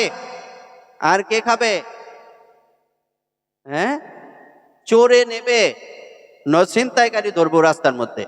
আমি একটা বাস্তব কথা বলি, পরশু দিনের ঘটনা। দেখুন কিছু কিছু কিছু বাস্তবতা মারাত্মক। যেমন, বলতে নাই শব্দটা, আমি অর্থের সংখ্যাটা বললাম না, যে বাবার কৃপাতে আমি একজন ভক্তকে ধরেন 2-4-5 টাকা দান করলাম, মানে দক্ষিণা দিলাম। এই দক্ষিণাটা দেওয়ার কতক্ষণ পরে এর থেকে 3 ডবল টাকা আমার পকেটে আয় পড়ছে। বুঝেন বিষয়টা? আমি যখন স্কুলে পড়তাম, আমার শিক্ষক ছিলেন বাবু দেবদাস আচার্য, এই যে ধর্ম পড়াতেন। উনি একটা কথা বলছেন, দানে হানে না, দানে আনে। কথাটা আমার মনে পড়ে। কিছু কিছু কথা কিন্তু চুম্বকের মতো, দানে হানি হয় না, দানে আনে, এটা হচ্ছে প্রমাণ। কিন্তু আপনি এখানে ওখানে দিলে হবে না, এটা টাকা নষ্ট হবে। মানে তার মানে কি টাকা দিলে আসবে এই ভাবনায় দান করব? বলছে না, এটার জন্য দান করব না, কিন্তু যারা এখনো পর্যন্ত গভীরে প্রবেশ করতে পারেনি তাদের বোঝানোর জন্য শুধু কথাটা বললাম। সুতরাং কার টাকা কাকে দেব? আমি যখন পৃথিবীতে এসছি কিছু নিয়ে এসছি কি? যখন যাব একটা সুতার নালও নিয়ে যাওয়া সম্ভব? সম্ভব নয়। সুতরাং কি করা উচিত? যত পারো দান করো। চতুর্দিক খুঁজলে পাওয়া যাবে বড় বড় ব্যক্তিগণের নাম মানুষ মনে রাখে। কেন? কারণ তারা দান করেছেন। বিশিষ্ট বিশিষ্ট ব্যক্তিগণ, আমাদের গুরুদেব তো অনেকেই আছেন, আছে না? তো এত এত গুরুদেবের মধ্যে আমাদের গুরুদেবের নামটা কেন সেবার জন্য বেশি উচ্চারণ করা হয়? কারণটা কি? কারণ উনি বিশেষভাবে সাধু সেবা পরায়ণ ছিলেন। আপনিও যদি সাধু সেবা করেন, ভগবত সেবা করেন, আপনি এহেন মহতি অনুষ্ঠানে, এই এত সুন্দর আয়োজনে আপনার যতটুকু সম্ভব, কিন্তু কৃপণতা করে নয়, আমি যতটুকু দিতে পারবো আমি ততটুকু দেব, এর কম দেব না। কিরকম? কারণ আমাদের অর্থগুলিকে, সম্পত্তিগুলিকে 5 ভাগে ভাগ করার বিধান ভাগবত দিচ্ছেন। সহজে যদি বলি, মনুসংহিতা বলছেন তোমার সম্পত্তির 10 ভাগ দান করতে হবে। আরো আছে, যেমন ভাগবতে এই স্পষ্টই লেখা আছে, একটা অংশ ব্যাংকে রাখতে হবে। ব্যাংক তো লেখা নাই, সঞ্চয়ের কথা লেখা আছে। তো সঞ্চয় মানেই তো ব্যাংক, আমরা সবাই বুঝি। হ্যাঁ, আত্মীয় স্বজনদের কিছু দিতে হবে, যশের জন্য কিছু দিতে হবে, নিজের সংসার খরচের জন্য কিছু রাখতে হবে, তাই না? এরকম এরকম 5 ভাগে এই অর্থগুলিকে মানে বন্টন করতে হবে। বন্টন, এটা কিন্তু করা উচিত। একটা কথা বলি, আমাদের যে পার্শ্ববর্তী ধর্ম, এই ধর্মে দেখবেন এটা কি জাকাত বলেনি, এইরকম কিছু একটা শব্দ আছে, এটা কিন্তু তাদের মধ্যে খুব ভালো আছে। তো আমাদের মধ্যেও এইরকম একটা সিস্টেম করা আছে, কিন্তু আমরা এটা পালন করি না। দেখুন, কোনো দুঃখী বা দরিদ্র আত্মীয় যদি কোনো ধনীকে ফোন করে বা বাড়িতে হুট করে আসে, সর্বনাশ করছে, না জানি কি চাইব, ফোন ধরলেই কি কইবে? ক তাড়াতাড়ি ক, কারণ জানে ফোন দিলেই কিছু চাইব। শুনুন, ওই ব্যক্তিটা আপনার সম্পত্তিতে তার অধিকার আছে। আরে বেটা কি কর, অধিকার আছে? আমি এত কষ্ট করে টেহা ইনকাম করছি, হ্যাঁ অধিকার, তুই কইলে হইব? বলছে বাবা আমি বলি নাই, ভাগবত বলছেন এই কথা। কারণ একটা ভাগ সে প্রাপ্য। কারণ আপনার যে দরিদ্র আত্মীয়, তাকে দিলে আপনার কি লাভ হবে এটা আগে শুনুন। তাকে যদি আপনি দান করেন তাহলে আপনার অবশ্যই কি লাভ হবে দেখুন। আপনার অনেক ফাড়া কেটে যাবে। আপনার আপনার অসুস্থ হওয়ার কথা ছিল, আপনার এই অসুখটা হবে না। আপনার অ্যাক্সিডেন্ট হওয়ার কথা ছিল, এটা হবে না। কারণ দানের মাধ্যমে আপনার ভগবান কি কবে পাবো, মৃত্যুর পরে কি হবে, এইসব পরের কথা। এই সংসারেরটা আগে চিন্তা করেন। ধরেন ভগবান বলতে কেউ নাই, এই সংসারে যদি আপনি দান করেন, এই পৃথিবীতে থাকতেই আপনার মঙ্গল হবে। আপনার অনেক দিক থেকে আপনি লাভবান হবেন, তার বহু প্রমাণ আছে। আমার বহু দান করেন এমন ব্যক্তিদের সাথে আমার কথা হয়েছে, তারা নিজেদের জীবন থেকে এই কথাটা আমাদেরকে শেয়ার করেছেন। যেমন আমাদের এদিকে আছেন আমাদের স্বপন বাবু, হ্যাঁ, ওনাকে একদিন জিজ্ঞেস করছিলাম সম্বন্ধে, উনি আমাদের জেঠু হন।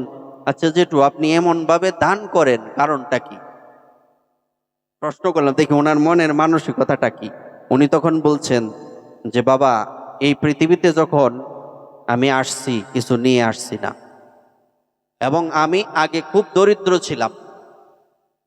ভগবান আমাকে দিয়েছেন, একটা কথা বলে যে দিয়ে ধন দেখে মন, কায়রা নিতে কতক্ষণ। এখন আমার এই অর্থ সম্পত্তি এনি টাইম চলে যেতে পারে,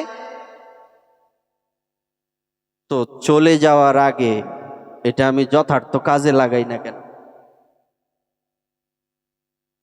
এবং ওনার মধ্যে একটা বিষয় আমি দেখি যে অহংকার নাই। উনি যে দান করছেন, এই একটা কথা বলে ডান হাত দিয়ে দান করলে বাম হাত যাতে জানতে না পারে, এটা ওনার মধ্যে দেখেছি। উনি দান করার পর বলেন কাউকে বলবেন না, সাবধান, এসব বলার দরকার নাই। অথচ আমরা মন্দিরে যদি 10 টাকা দান করি, পরে কই আমার নামটা কিন্তু বড় করে দিস। আর কিছু টাকা বেশি দিলে তো কথাই নাই, মা বাবার নাম এই ফ্লোরের মধ্যে, ফ্লোরিং সিস্টেম টাইলসের মধ্যে সুন্দর কইরা, হরিমোহন সাহা। এই রে বেটা, তোর বাপের মাথার উপরে ফারাইয়া মানুষ প্রণাম করতেছে ভগবান রে, হিনি বুদ্ধিও নাই। হরিমোহন কার নাম? গোবিন্দ বণিক লেখছে টাইলসের মধ্যে। এই গোবিন্দ কার নাম? নাম নামই অভিন্ন না? মন্দিরে যাইতে আমাদের ভয় করে অনেক সময়। এই যে পুরা ভর্তি, নাট মন্দির ভর্তি, মন্দিরের পুরা টাইলস ভর্তি করে রেখেছে মানুষের নাম দিয়া। প্রত্যেকটা নামের সাথে ভগবানের অক্ষরই তো আমরা পা দেই না। আর যেখানে স্বয়ং ভগবানের নাম আছে, প্রণাম করতে যাইতেও ভয় লাগে। তুমি কি টাকা পয়সা দিছো এই তোমার মা বাপের মাথার উপরে ফারাইয়া যাইতো মানুষ? এটা কোন ধরনের বুদ্ধি? এখন প্রশ্ন করতে পারেন, নাম দিলে কি মানে এই নাম না দিলে কি কৃপা হবে? কৃপাটা কি চোখ দ্বারা দেখবো, এরা করবো না ভগবান করবো? ভগবান যদি কৃপা করে, এটার চোখ নাই? হ্যাঁ, এটা কি লেখলেই বেটা দেখবো নাকি? সুতরাং লেখারও দরকার নাই, আমাদের এগুলি থেকে বেরিয়ে আসতে হবে। নাম লেখারও কি অপেক্ষা? আমি যে দিলাম এটাই যথেষ্ট, কাউকে বলার দরকার নাই। যত গুপ্ত তত পোক্ত, যত ব্যক্ত তত ত্যক্ত। অর্থটা কি? যত বলবেন, প্রকাশ করবেন, অত লোকের আপনাকে জ্বালাবে। ভজনও প্রকাশ করার জিনিস না, দানটা একটা ভজন, এটাও একটা ভক্তির অঙ্গ। সুতরাং আমরা যাতে এটা প্রকাশ না করি। এবং আপনারা ভাবতে পারবেন না, যারা জানেন তো তারা জানেন, আমাদের গুরুদেবের জীবনীতে ওই যে কয়েকদিন আগে আমরা ইয়েতে গেলাম, এই সিলেট অঞ্চলে গেলাম, নীলাম্বর চক্রবর্তীর বাড়ি। সচী মাতার পিতার নাম হচ্ছে নীলাম্বর চক্রবর্তী। তো ওই বাড়ির ওই এখন তো মন্দির, ওই মন্দিরের পূর্ব যে নাট মন্দিরটা, এটা আমাদের গুরুদেব করে দিয়েছে।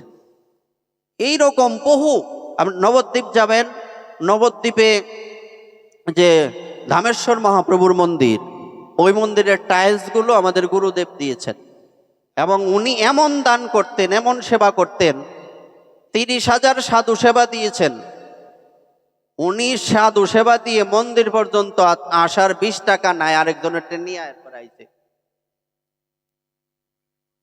নিঃস্বার্থ সাধু সেবা কাকে বলে? এই কথা কার থেকে শুনছি জানেন? ভাগবত প্রভুর থেকে।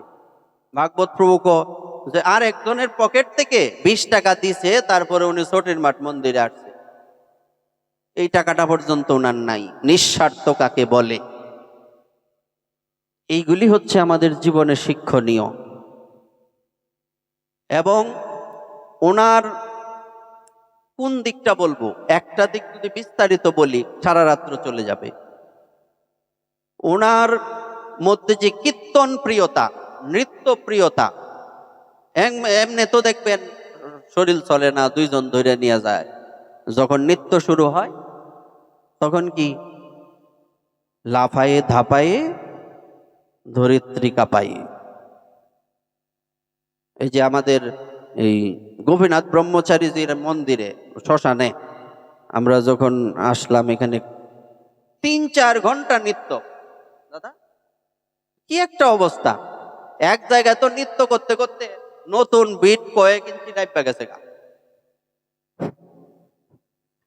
বিষয়টা চিন্তা করেন। বলবার অর্থ হচ্ছে, যখন কোনো সাধু গুরু বৈষ্ণব, আমরা জানি যে মহাপ্রভু যখন নৃত্য করতেন তখন পৃথিবী কাঁপতেন। হ্যাঁ, তো সাধুগণও যখন নৃত্য করেন তখন পৃথিবী কাঁপে। হ্যাঁ, আর পৃথিবী দেবী তখন কাঁপেন বলতে কোন কাঁপা? ভূমিকম্পর কাঁপা না এটা। ভূমিকম্প কেন হয় এটা বৈজ্ঞানিকভাবে অন্য বিষয়। আমাদের পাপ দেবী সহ্য করতে পারেন না, তাই মধ্যে মধ্যে একটু নাড়া দেন, বিয়ে করেন আর কি, এই সাবধান কিন্তু পাপ কিন্তু বাড়তাছে, এরকম করেন। হ্যাঁ, কিন্তু ওইটা আলাদা। কিন্তু যখন পৃথিবী হরি নাম কীর্তনে নৃত্য করেন তখন এটা আনন্দের নৃত্য। এই জন্যই বলা হয়েছিল, হরিদাস আছিলা পৃথিবীর শিরোমণি, আজি হইতে রত্ন শূন্যা হইলা মেদিনী। অর্থ কি? কারণ পৃথিবী দেবীও চান কোনো সাধু আসুক আমার কোলে, এসে নৃত্য করুক, আমার জীবনটা ধন্য হোক। পৃথিবী দেবী, মানুষ কি না, উনি এই প্রার্থনা করছেন। আরেকটা সেম ঘটনা আছে, আপনি গঙ্গা দেবীর দিকে তাকান। যখন গঙ্গা দেবী পৃথিবীতে আসবেন তখন উনি ব্রহ্মাজিকে বলেছিলেন আমি পৃথিবীতে যাব না। তো না গেলে এই সগর মহারাজের 60,000 পুত্রদের কি গতি হবে? কেন যাবে না? তখন দেবী বলেছিলেন না যাওয়ার কারণ হচ্ছে সমস্ত পাপীরা তাদের পাপ এনে আমার উপরে ঢালবে স্নান করে, আমি এই পাপ থেকে কি করে মুক্তি লাভ করব? এই উত্তর দিয়েছিলেন মহারাজ ভগীরথ। ভগীরথ বলেছেন, হে মাতো, এই পৃথিবীতে শুধু পাপী নেই, কোনো না কোনো সাধু মহাপুরুষও আছেন। যখন কোনো সাধু মহাপুরুষ তোমার জলে নেমে স্নান করবে তখন তোমার সমস্ত পাপ ভস্মীভূত হয়ে যাবে। তাই বলছে, কৃষ্ণ ভক্তের বা হরি নামের বা নাম যজ্ঞের ধূলি যদি পরে গঙ্গা জলে, গঙ্গা পবিত্র হন। ভাগবতে বলে মিলছে। তো গঙ্গা দেবীও চান কোনো সাধু গিয়ে ওনার জলে নেমে স্নান করুক, এতে ওনার আনন্দ। মনে আছে সেই চামড়া ভেজানো জলের মধ্যে আর কথা বলেন, রুইদাস কি দেখলেন ওখানে? অর্জুন ভাবছেন একই ব্যাপার, এখানে আমি কি করে স্নান করি, চামড়া ভেজানো জল। হ্যাঁ, কিন্তু কিছু তো করার নেই, স্নান তো করতে হবে, ভগবানের আদেশ বলে কথা, অপরাধ না হয়। শেষে কি করলেন? যখন সরালেন, চামড়ার নিচে সাক্ষাৎ দেবী গঙ্গা বসে আছেন। উনি যখন দণ্ডবোধ প্রণাম করছেন, বলছে অর্জুন তোমার মনের এই ভাবনা বাদ দাও, তোমার অপরাধ হয়েছে, সাধু চরণে তোমার অপরাধ হয়েছে। কেন? কারণ তোমার মনে এই ভাবনা এলো কেন? এটা অপবিত্র জায়গা। সাধু যেখানে থাকেন সেটা পবিত্র হয়ে যায়, এটা আর অপবিত্র থাকে না। এই আশ্রম পবিত্র, ভগবান আছেন, এটা সব জায়গায় ভগবান আছেন। এই জায়গা পবিত্র কেন? এখানে একজন সাধুর আশ্রম। প্রথমে হচ্ছে এটা, ভগবান পরে। তো এই জন্য আমাদের কি করতে হবে? এই বিষয়গুলি বিশেষভাবে আমাদের জীবনে প্রয়োগ করতে হবে। এজন্যই তো বৈষ্ণব বন্দনায় লেখা আছে, গঙ্গার পরশ হলে হয় পশ্চাতে পাবন, দর্শনে পবিত্র করো। গঙ্গা জলে নেমে স্নান করলে পাপ যাবে। অনেক বড় প্রক্রিয়া, কোথায় গঙ্গা, টাকা পয়সা খরচ করে যাওয়া, কিন্তু বৈষ্ণবের দর্শন মাত্রই সমস্ত পাপ ভস্মীভূত হয়ে যায়। এই জন্য প্রতিনিয়ত আমাদের চেষ্টা করতে হবে আমাদেরই জীবনটা যাতে আমরা ভগবৎ সেবায়, সাধু সেবায় নিযুক্ত করতে পারি।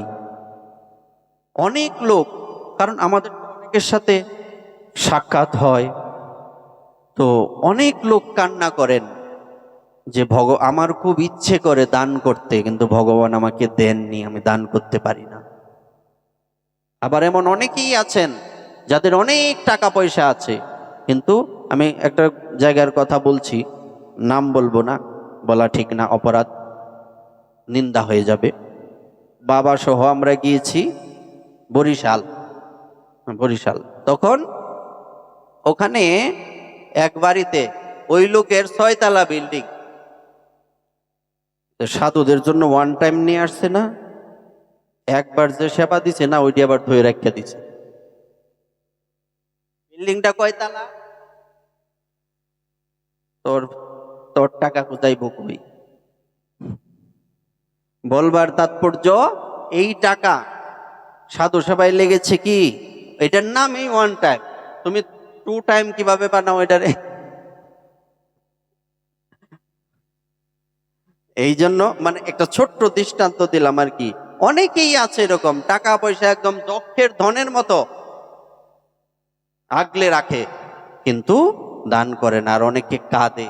তখন তাদেরকে আমরা একটা সান্ত্বনা দেই, যদিও সান্ত্বনা না, এটাই সত্য, যে তুমি যদি টাকা পয়সা নাও দিতে পারো, দেহ দিয়ে তো তুমি খাটতে পারো।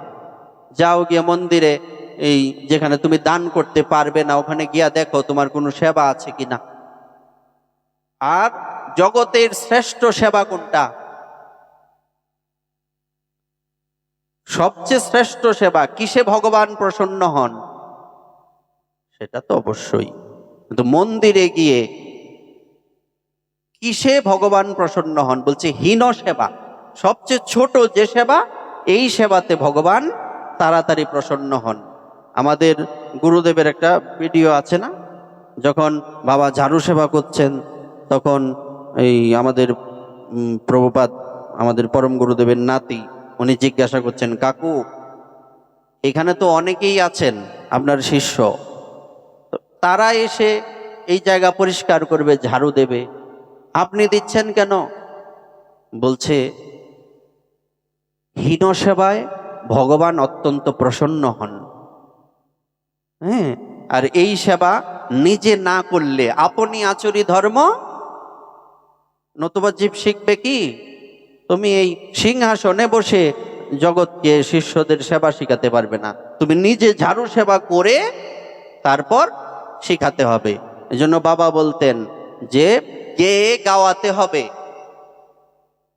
নেচে নাচাতে হবে, কেঁদে কাঁদাতে হবে, তাইলে তুমি সাধু। হেসে হাসাতে হবে, এটাও ভগবানের ভক্তির একটা অংশ। এই জন্য সদা সর্বদা আমরা যাতে এহেন মহাপুরুষদের, এহেন মহাপুরুষগণের পদাঙ্ক অনুসরণ করতে পারি, আমাদের লক্ষ্য যাতে অন্য কোথাও না যায়, তাহলে দেখবেন অতি সত্বর খুব তাড়াতাড়ি আমাদের কৃষ্ণ ভক্তি লাভ হবে, তাতে কোনো সন্দেহ নেই। তো সকলের চরণে প্রণাম। এই মহতী অনুষ্ঠানে আমরা অংশগ্রহণ করতে পেরে নিজেদের ধন্য মনে করছি। একে তো এত ভক্ত সঙ্গ, দ্বিতীয়ত সবচেয়ে বেশি যেটা গুরুত্ব বহন করছে, এই অনুষ্ঠানটা আমাদের গুরুদেবের নামেই করা, তাই না? আর যারা এই এত বড় মহতী উদ্যোগ গ্রহণ করেছেন, প্রত্যেকের কাছে, প্রত্যেকের চরণে আমার প্রার্থনা থাকবে, আপনাদের এই মন মানসিকতা যেরকম এখন আছে, হ্যাঁ, এই রকম মানসিকতা যাতে আমাদেরও হয়। কারণ ভেতরটা বড় আসরিক ভাবসম্পন্ন, ভক্তি নেই, গুরুদেবের বাক্য মানতে পারি না, মানি না, মুখে মুখে গুরুদেব, বড় বড় ডায়লগ মারা সহজ, কতটুকু পালন করতে পারলে এটা ধর্তব্য বিষয়। তাই পালন যাতে করতে পারি, এবং যতটুকু পালন করি ততটুকু যাতে নির্ভেজাল থাকে, নিষ্কাম থাকে, জগতে কোনো লাভ পূজা প্রতিষ্ঠা পাওয়ার জন্য যাতে না হয়, এই আশীর্বাদটা করবেন। এবং অন্তিমে অন্তত ভগবানের ভজন কি করতে পারবো জানি না, ভগবানকে মনে থাকবে কিনা তাও জানি না। স্বয়ং লক্ষ্মী দেবী সারা জীবন ভগবান বিষ্ণুর চরণ সেবা করার পরেও উনি যখন দীপ হস্তে নিয়ে ভগবানকে খুঁজে বেড়ান, আমাদের কি ভগবানকে পাওয়া সম্ভব? বিচার করলে উনি কৃপা করে দর্শন দেবেন, এটা আলাদা বিষয়, সম্ভব নয়। আমাদের কোনো যোগ্যতায় ভগবানকে পাওয়া সম্ভব নয়। তো যাই হোক, অন্তত যাতে ভগবানকে পাই না পাই জানি না, ভগবানের নাম কতটুকু করতে পারবো তাও জানি না, যাতে গুরুদেবকে স্মরণে রাখতে পারি, গুরুদেবের চরণকে বক্ষে ধারণ করে জীবন অতিবাহিত করতে পারি, অন্তিমকালে যাতে শ্রী গুরুদেবের নাম উচ্চারণ করতে করতে আমার প্রাণ ত্যাগ হয়, এই আশীর্বাদটা করবেন। শ্রী গুরু প্রেমানন্দে হরি হরি বল। জয় জয় শ্রী